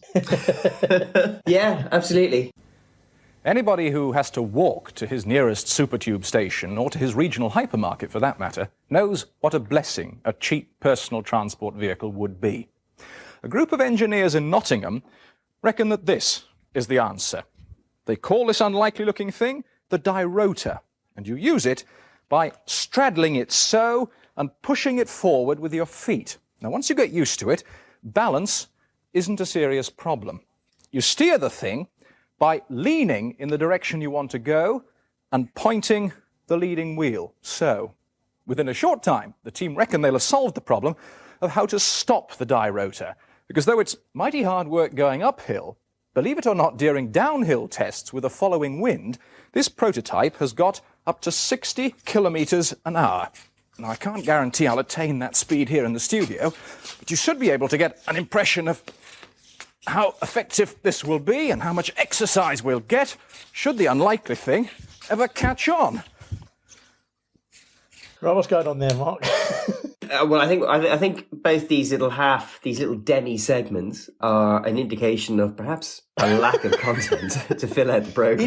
Is this Michael Rodd let loose again? Has he gone, can I do a comedy segment at the end? I don't think the Michael Rodd we know recognises or chooses to embarrass himself. I think it just happens to him. And Russ, I don't know. So to explain, whenever you hear the word die rotor, just think of the word bicycle and then just take the pedals off. And he, for half that clip there, he was sort of running around the studio straddling this bicycle, this, like those balance bikes you give like 2-year-olds so they can get a sense of how cycling will work. And by all accounts, they do a brilliant job so that when kids actually learn to cycle, their body is already prepared to go with the way bikes turn, right? So imagine that, but imagine a grown man doing it on his way to his local super tube station or regional hypermarket. And the bike's too low, by the way. In a pair of beige slacks. Oh, in a pair of beige slacks, yeah. I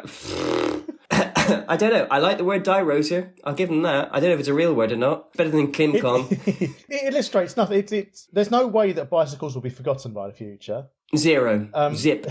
Especially in Nottingham, the home of Raleigh. I can't. The only thing I can think of is this is Michael Rodd's attempt at comedy. Sort of like maybe in some schools at the end of term, the teachers do a turn for the kids, sort of thing. Not at our school particularly, but I know. No. My sister's a teacher, and I know that like at her school they'll do like an X Factor involving the teachers or something like that, where they all come on and sing for the kids. Oh yeah. Okay, I see. Yeah.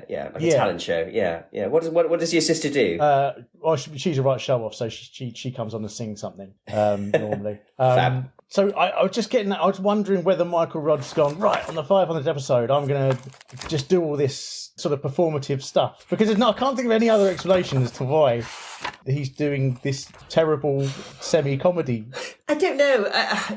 Because obviously the segment directly after this is the justification part of the program where they explain the science behind what they're talking about. And you've been splicing those in so that we can talk about them in totality. And as we'll play in a minute, like he explains that basically the bicycle was not going to go anywhere. And I don't know if that is that the purpose of it, to kind of indicate that there are some things that you can't improve them or that they'll just stay with us. Do you know what I mean? Like maybe some ideas aren't transitory, that they're a bit more permanent. Because if that is the reasoning, it's a really odd choice. I mean, the really jokey thing would be to kind of talk about how there'll still be tomorrow's world 1,000 years' time because some things, can't be improved and are permanent and, no, obviously we know that's not quite true. So maybe they had an idea. But imagine the amount they went downhill by the end. Imagine how bad an episode of Tomorrow's World would be. In 2978 or whatever, yeah. Okay, maybe there'll be that yellow melting foam just broadcast for half an hour on a Thursday. So I just think it's a really weird choice. Like the die rotor itself, if it's real, I mean, it looks good, as you said. Like it actually looks like quite a really good bike. Like if it had pedals and a chain, it would look great. It's like chrome. Yeah, it's very nice. It's kind of cool. I'll struggle not to put a picture on Instagram so people can see.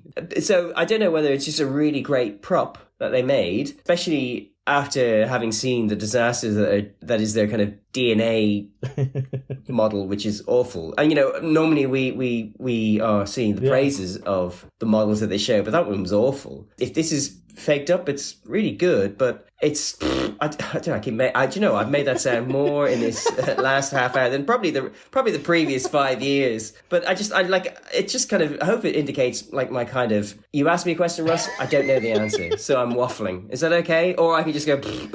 His claim that he can do 60 miles an hour downhill. Is it 60 or 60 kilometers downhill with a tailwind? I mean, with a tailwind, which sounds outrageously dangerous. It must be one of those whatever country's got a really windy climate now, I guess. We know how dangerous wind can be.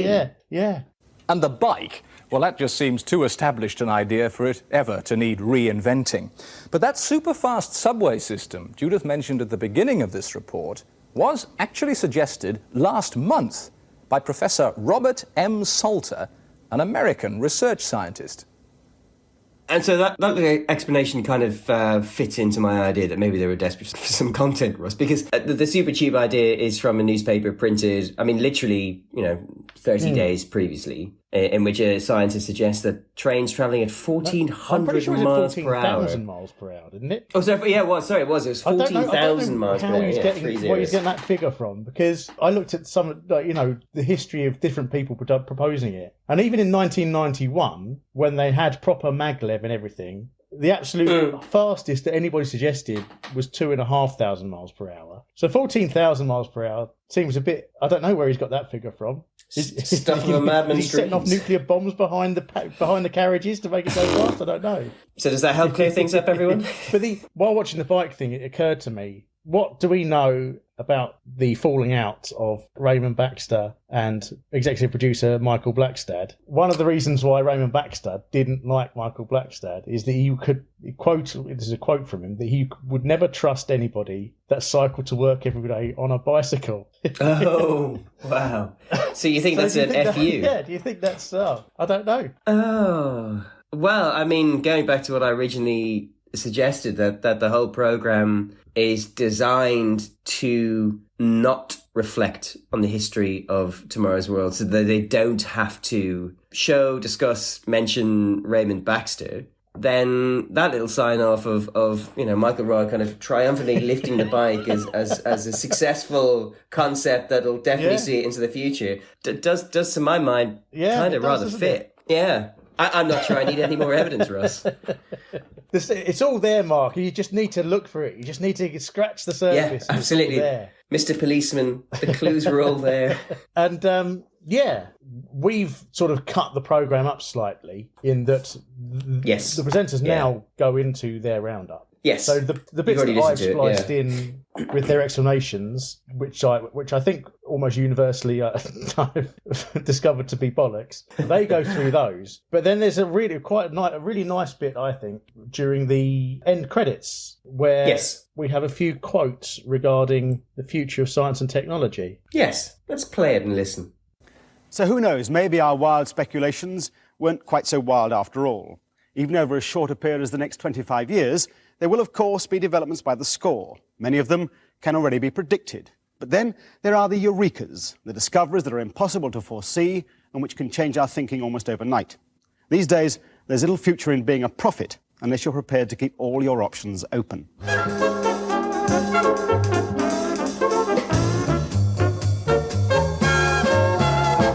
Edison's ideas are unworthy of the attention of practical scientific men. The British Parliamentary Committee, 1880s. The energy produced by breaking down of the atom is a very poor kind of thing. Anyone who expects a source of power from the transformation of these atoms is talking moonshine. Lord Rutherford, 1933.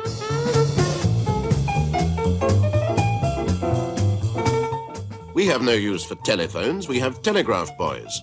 Sir William Preece, Engineer-in-Chief, GPO in the 1880s. No possible combination of known substances can be united in a practical machine by which man shall fly long distances through the air. Simon Newcomb, head of US Naval Observatory, 1900. Space travel is utter bilge. Astronomer Royal, 1956.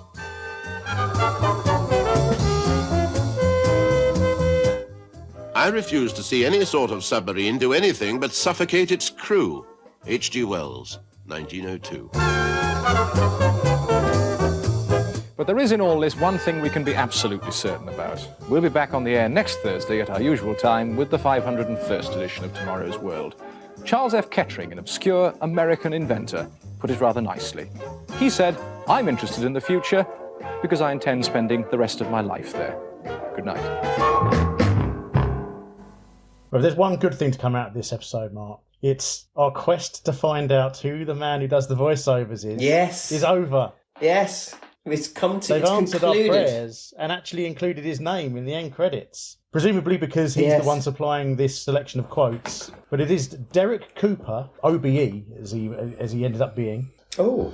Got some Derek Cooper facts? I do, yes. Born the 25th of May 1925, which makes him approximately 3 Wow. years younger than Raymondo. He lived until the age of 88, so he died in 2014. And in full Tomorrow's World accordance, he was educated at Rains Park County Grammar School. And do you know what other famous broadcasting alumnus they had there? It's one of your favourites, Robert Do tell. Robinson.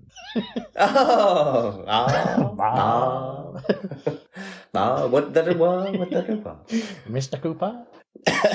Yeah, so he was so obviously did the normal stuff as somebody that age would do. He was in the Navy for the war, and then DJ. No, what were they call them back then? Radio person on Radio Malaya after the war. But then he came back to Britain, and obviously with his wonderful voice, got a lot of voiceover work. And I did kind of recognise his voice. And I think probably what it was is because he used to do old BBC Schools programme, and I reckon I probably would have seen some BBC Schools programme. Oh, yeah. But yeah, he did Tomorrow's World. World in Action as well. But his main interests were things like food and wine and whiskey. Does all the pleasurable things, and he wrote a lot of books and articles about wine and food and the food industry in Britain, as it was obviously in the 60s and 70s. It was pretty crap. So he was crap, but there was a lot of improvements to be made. So he would write these books and articles and try and get stuff improved. And then he came up with the idea for the food program on Radio 4, which he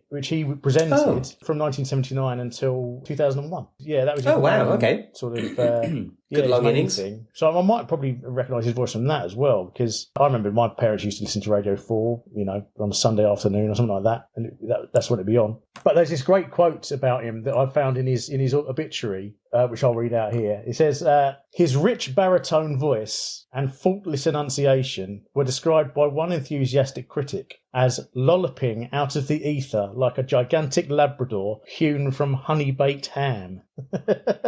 Oh. So, yeah. You can give yourself a pat on the back for that sentence. Wow. Wow. To be described in such a way. What a wonderful phrase. So that's old Derek Cooper. Yeah, so there's these quotes, Mark. Yeah. I think you made a note of them, didn't you, somewhere? I did. I wrote them all down.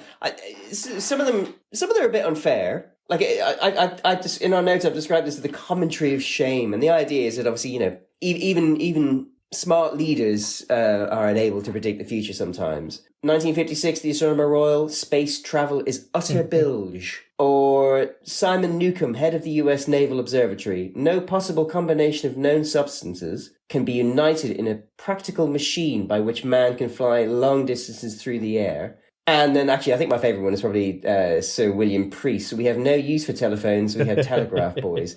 But again, just because telegraph boys sounds seedy. But it also it's a bit unfair, especially in the back of Woody Woolley talking about eureka moments where knowledge arrives that couldn't have been envisaged. The head of the Naval Observatory, is it really his job to imagine flight? It's probably his job not to comment on it, but it's like, and actually the last one then, I refuse to see any sort of submarine do anything other than suffocate its crew. H.G. Wells. And I think you rightly suggest is that because he hates Jules Verne. I mean, there's not believing that a submarine would work. And then there's actively wanting to see the crew suffocate. And there's fail to see the machine fail so the people die. So it's not really like an embarrassingly false prediction. It's a threat. Yeah, so that's a really weird one. The best quote is the one Michael Rodd signs off with, though. Yeah. So Charles F. Kettering, who he describes as unnecessarily describes as an obscure American inventor. Charles Kettering said, "I'm interested in the future because I intend spending the rest of my life there." And this is a really, I feel like I've heard it before, quite recently, but because you've watched it's just a really lovely... 8 times. Yeah, true. Yeah, no. I meant even before that. I mean, when I heard it, it didn't feel like the first time I'd heard it. It's just a really lovely sentiment. I actually love that. And yeah. Once again, it's Michael giving us the bit of lightness that we need. It's strangely optimistic, isn't it? In a generally pessimistic program. About this so-called obscure inventor Charles F. Kettering. Yeah. I'm guessing he isn't. Well, no, he's incredibly prolific inventor and engineer of the early 20th century. I mean, the first image I got brought up of him, he's on the cover of Time magazine. Oh, stop. Over his lifetime, he managed to accumulate 186 different patents. There's all different things he invented, mostly automotive stuff, because he worked with GM Motors and people like that a lot. So he invented the electric car starter motor, which obviously very useful. People didn't have to use crank handles anymore. Oh yeah, as with a hand crank. But the thing that the thing he's most remembered for these days is the incredible environmental double whammy of the fact that he was both responsible for the invention of leaded petrol. Do you know, I guessed that in my head. And secondly, and CFC, Freon the refrigerant, which is one of the chief causes of CFCs that destroyed the ozone layer. yeah. Okay, amazing.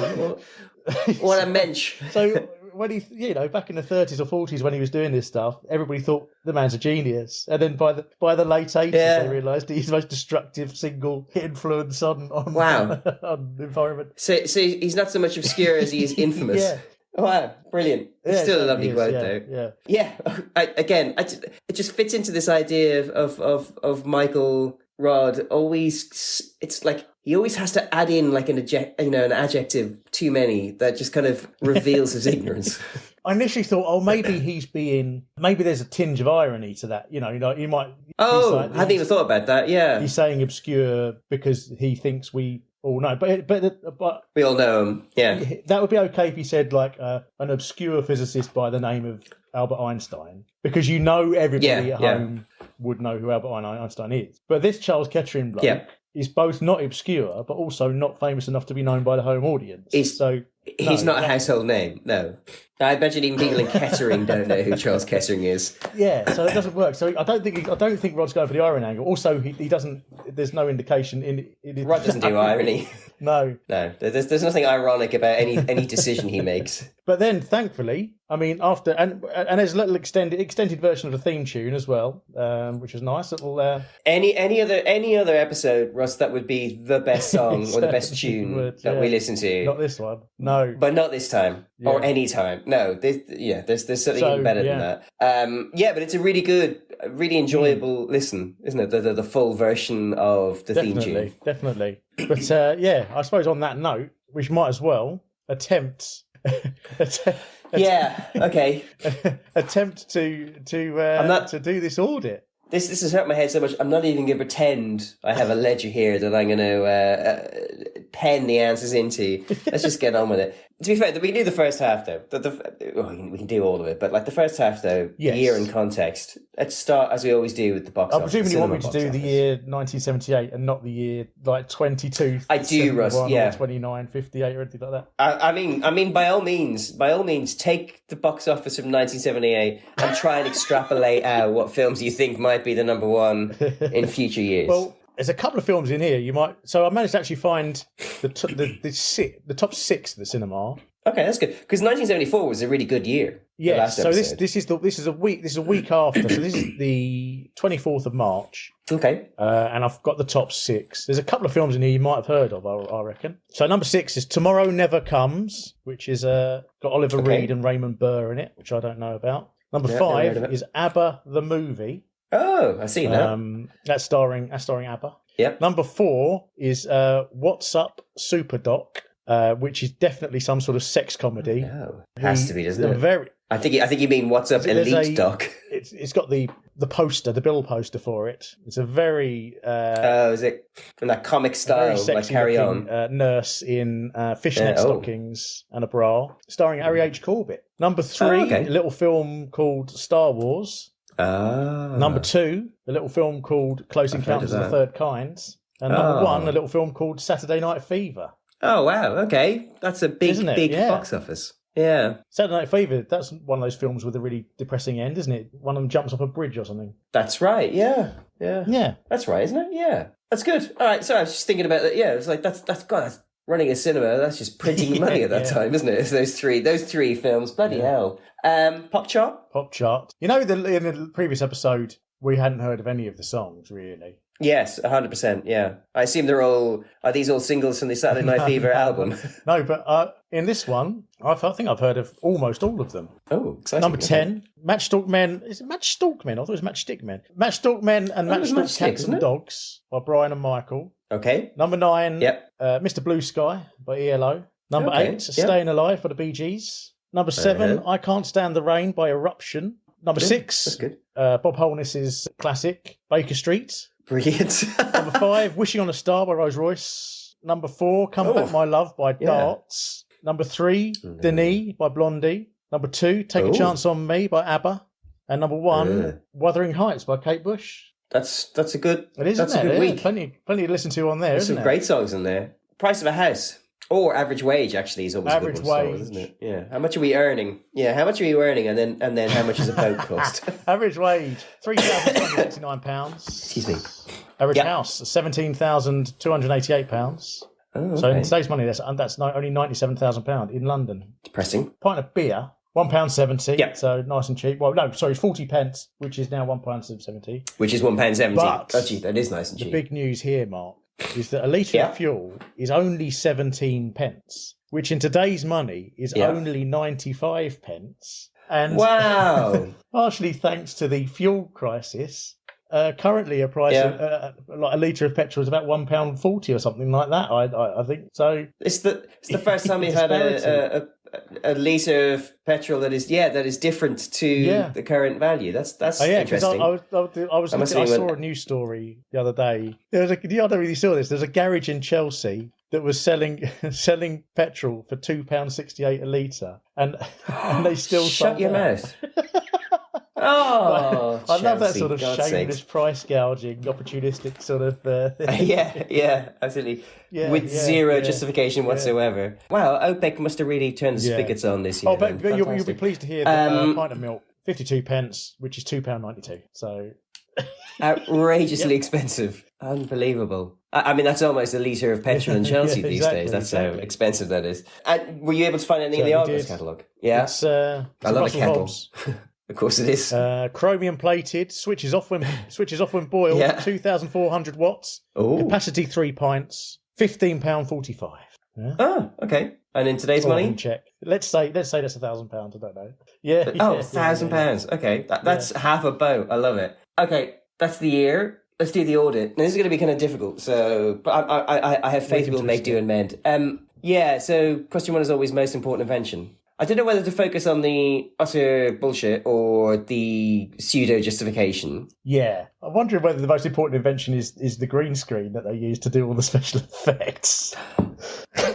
Russell, I accept that answer. I think that's absolutely spot on. Yeah, why not? Why not the tools of the trade itself? Yeah, absolutely. Yeah, because they utilise that really well. Actually, I was thinking when we were kids, we witnessed the switchover of weather presenters, didn't we? Because I remember when I was little, Michael Fisher would have magnetic symbols in his hand and would stick them to a map. And he'd put them on the board, For some reason, I always found that really satisfying to watch. And I remember then them introducing the green screen maps behind them. And I never enjoyed the weather as much. I don't know why. Yeah, the magic wasn't there. Yeah. The craft. Yeah. Where was the craft? You know, it's the difference between the original Star Wars trilogy and the prequels, isn't it, Russ? Where's the craft? Yeah. You need Michael Fish up there really showing you how those magnets work. Yeah, no, green screen sounds a perfectly valid answer because I'm not quite sure what else we pick. Most worthless invention. And there's an open field here and they're all racing towards the finish line, Russ. I wouldn't want to put my money on any of them, but let's have a bit of a recap because it's actually very difficult to remember what we've seen. So we had the Climcon stations. That might come in handy if we need to avert a global climate disaster. We might need to control the weather, so possibly handy. Well, I would agree with you if it was about the invention of the Climcon stations, when in fact it's about their failure. Well, maybe it's just a warning from history not to trust the Albanians with the climate. I don't know. Oh, those dastardly Albanians.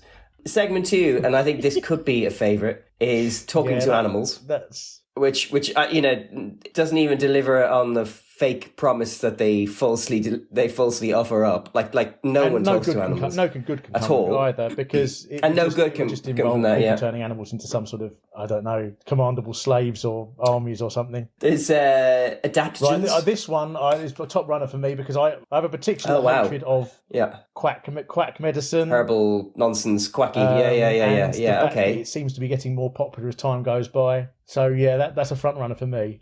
Holographic TV's musical interlude. That's fine. Super trees. I mean, no, I don't really care about super trees all that much. Basilicus universalis. I mean, that's got to be up there in the mix, isn't it? Yeah. I mean, there was no use case presented. There was absolutely no explanation as to why I would want one substance that turned into those three completely disparate things. If you have the ability, yeah, and if you have the ability to lie about something, run with it. You know, really make it exciting. Make it a really exciting prospect, as opposed to a block of paraffin, a block of plastic, and a Kendall milk cake. I mean, it could have turned into, let's say, chocolate gravy and heroin. I mean, or something like that. yeah, stuff people like. So I've got two answers. Within the rules that the program sets out, I think the worst invention is the animal translator, just because it doesn't even do what they pretend it does. Like it's such a bad invention, they can't even pretend it does what it's supposed to, which is pretty frustrating because they've made it up. And they've made up the rules. So it wouldn't have been difficult for them to do it, but they still failed on that one. But I'm heavily persuaded in the real world by your aversion to adaptogens. Because I think you're right. I think anything that tips over into quackery should be run out of town. Definitely has no place in tomorrow's world, that's for sure. It definitely has no place in tomorrow's world. So I think I'm going to go with adaptogens. Right. Yeah. Yes. And I assume you are too. Most inaccurate prediction of the future. This episode? I know. I'm sure we've said that about something previously this episode, or that tomorrow's world will survive. I mean, actually say the very simple idea that in the future they will forget what a bike is. Yeah, that's not a bad. But the thing is, like, again, it's like I really don't know. I don't know whether is it cloning? Is it the super tube? I keep going back to the super trees, not least because obviously they don't exist, even though they tell us they do. But I mean, we can use that as an answer in something else coming up. God, it's a rough old episode, isn't it? We're screwed by a presenter. I don't think there's Well, I mean, Judith says King Kong instead of King Kong. She also says that they're live pictures when they can't possibly be live pictures because the location. I don't put that down on her though. Yeah, whoever wrote that segment. Yeah, that's a script, isn't it? I do always try and make the point that it's the spirit of the question, not the literal words in the question. So there's also a part of me that thinks that even though I've just let Judith Hann off because of the script, in some ways the worst script by a presenter is when William Woollard talks about how super trees actually exist right now. Yeah. Still, though, we could give it a hand for King Kong, idiot. She rarely screws up, so we might as well put the boot in this time. Yeah, put the boot in. Best attempt at making something boring interesting? Us talking about this episode? I mean, you can't fault our attempt. I mean, what was it? I don't think none of it was boring. It was just baffling. Well, the Bacillus universalis is boring, but they didn't attempt to make it not boring. So you rule that out. Yeah. Is it actually? Do you know what? Is it adaptogens? That's a really boring thing, and actually they've extrapolated out a whole kind of, we call it space racism. There's this whole kind of he said she said between Rod and Woollard. Space nicks, he calls. Space Rod nicks. Calls He does. a bunch of space nicks. It's almost like he's lifting up his skinny fist to the heavens and shaking it at the space nicks up there. I think Michael Rod feels judged by them, to be fair, and I got a sneaky suspicion he probably felt judged by William Woollard on a daily basis. Best use of music, Russ. I mean, for this episode and every other episode from now on, it is. I don't know what should we call the song. I suppose it's too much technology. Too much technology blues. Yeah, absolutely. It is a diamond in the rough. It is a tiny gold nugget in a sea filled with silt. And it's just a joy. I will be sure to chop that segment out and put it on our YouTube channel as a single. So people can, yes, as a single, put it on a playlist, play it over and over again to themselves absolutely. At home. I'm absolutely sure they will want to. And of course, there is only one way we can end this program. Absolutely. And I have argued every program that we ever make has to end with that song. Definitely. Worst furniture? I mean, can I put in a shout for the object we can't describe or explain what it is in Michael Rodd's living room? Because it's the issue with it is that it's not explained to us. Why is it not explained to us? It's taken up quite a lot of real estate on that screen. Why are we not told what it is? It's very overt. It's like it's not hidden. Like it's there. It's calling out to us, but no one's referring to it. Yeah, no idea. Don't know what it is. Yeah, put that on. Did we see anything in the episode that made it through to the future? And that's again a bit of a difficult one. Well, bicycles have made it through. Well, I think the holographic TV. I reckon we're on the cusp, Mark. I reckon we're going to get it from those videos. Those videos I saw of what they're doing at the moment. I was very convinced that it definitely will happen within our lifetimes. You have to send me the link. I need to see it. I'll I need to see it to believe it. Okay, I'm happy with that. That and the bike. Yes, although already we've discovered that it's definitely better to have pedals and brakes and gears and hubs on them. Oh, sorry, Russ. Forgive me. I didn't mean the die rotor. I meant the actual bicycle has made it through to the future. Yeah. What does this episode tell us about the 16th of March, 1978? Who the fuck knows?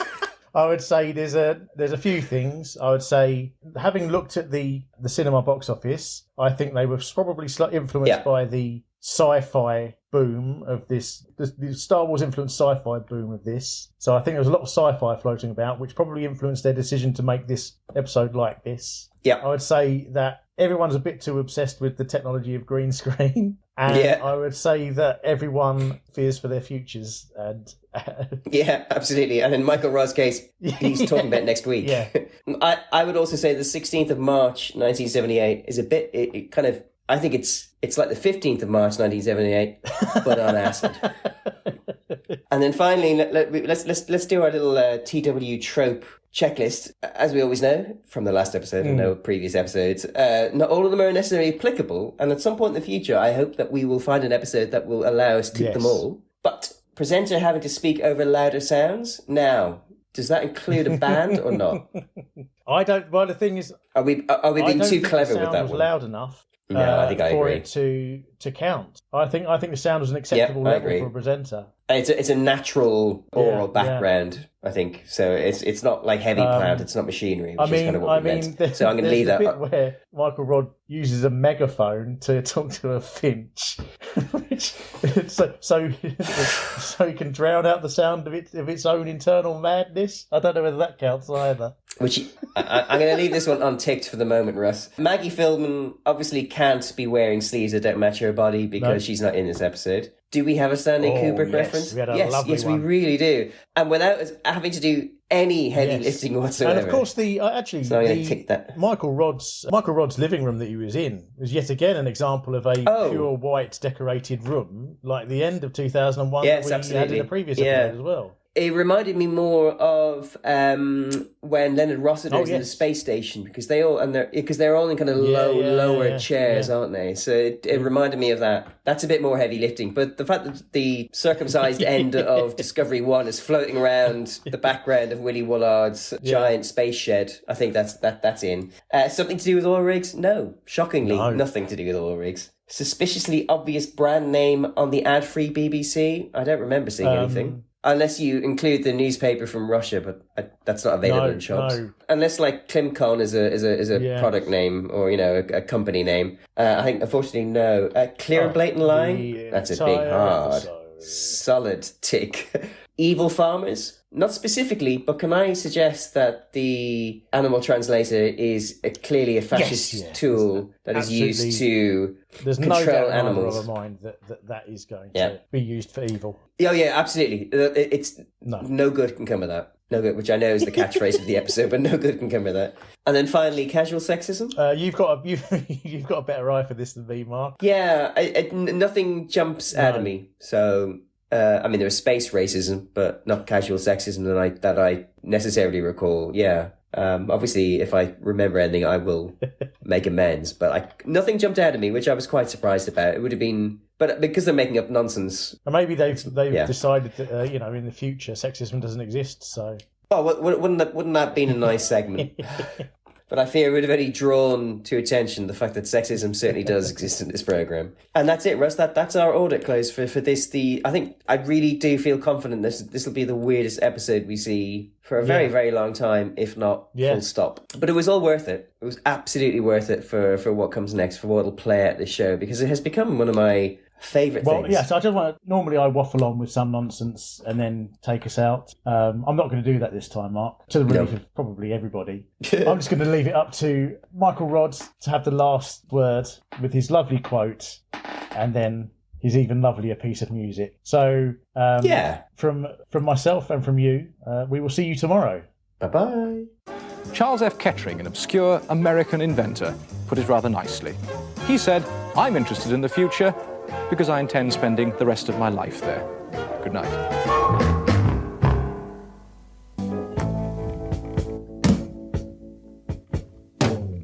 There are gonna be changes in my life, and I'm the first to break the news. I can watch the show at home next week. Back where I came from, I'm a sneak.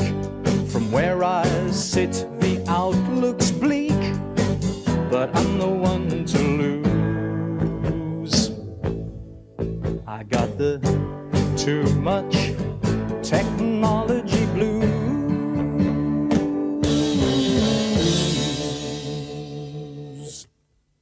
Thank you, fellas.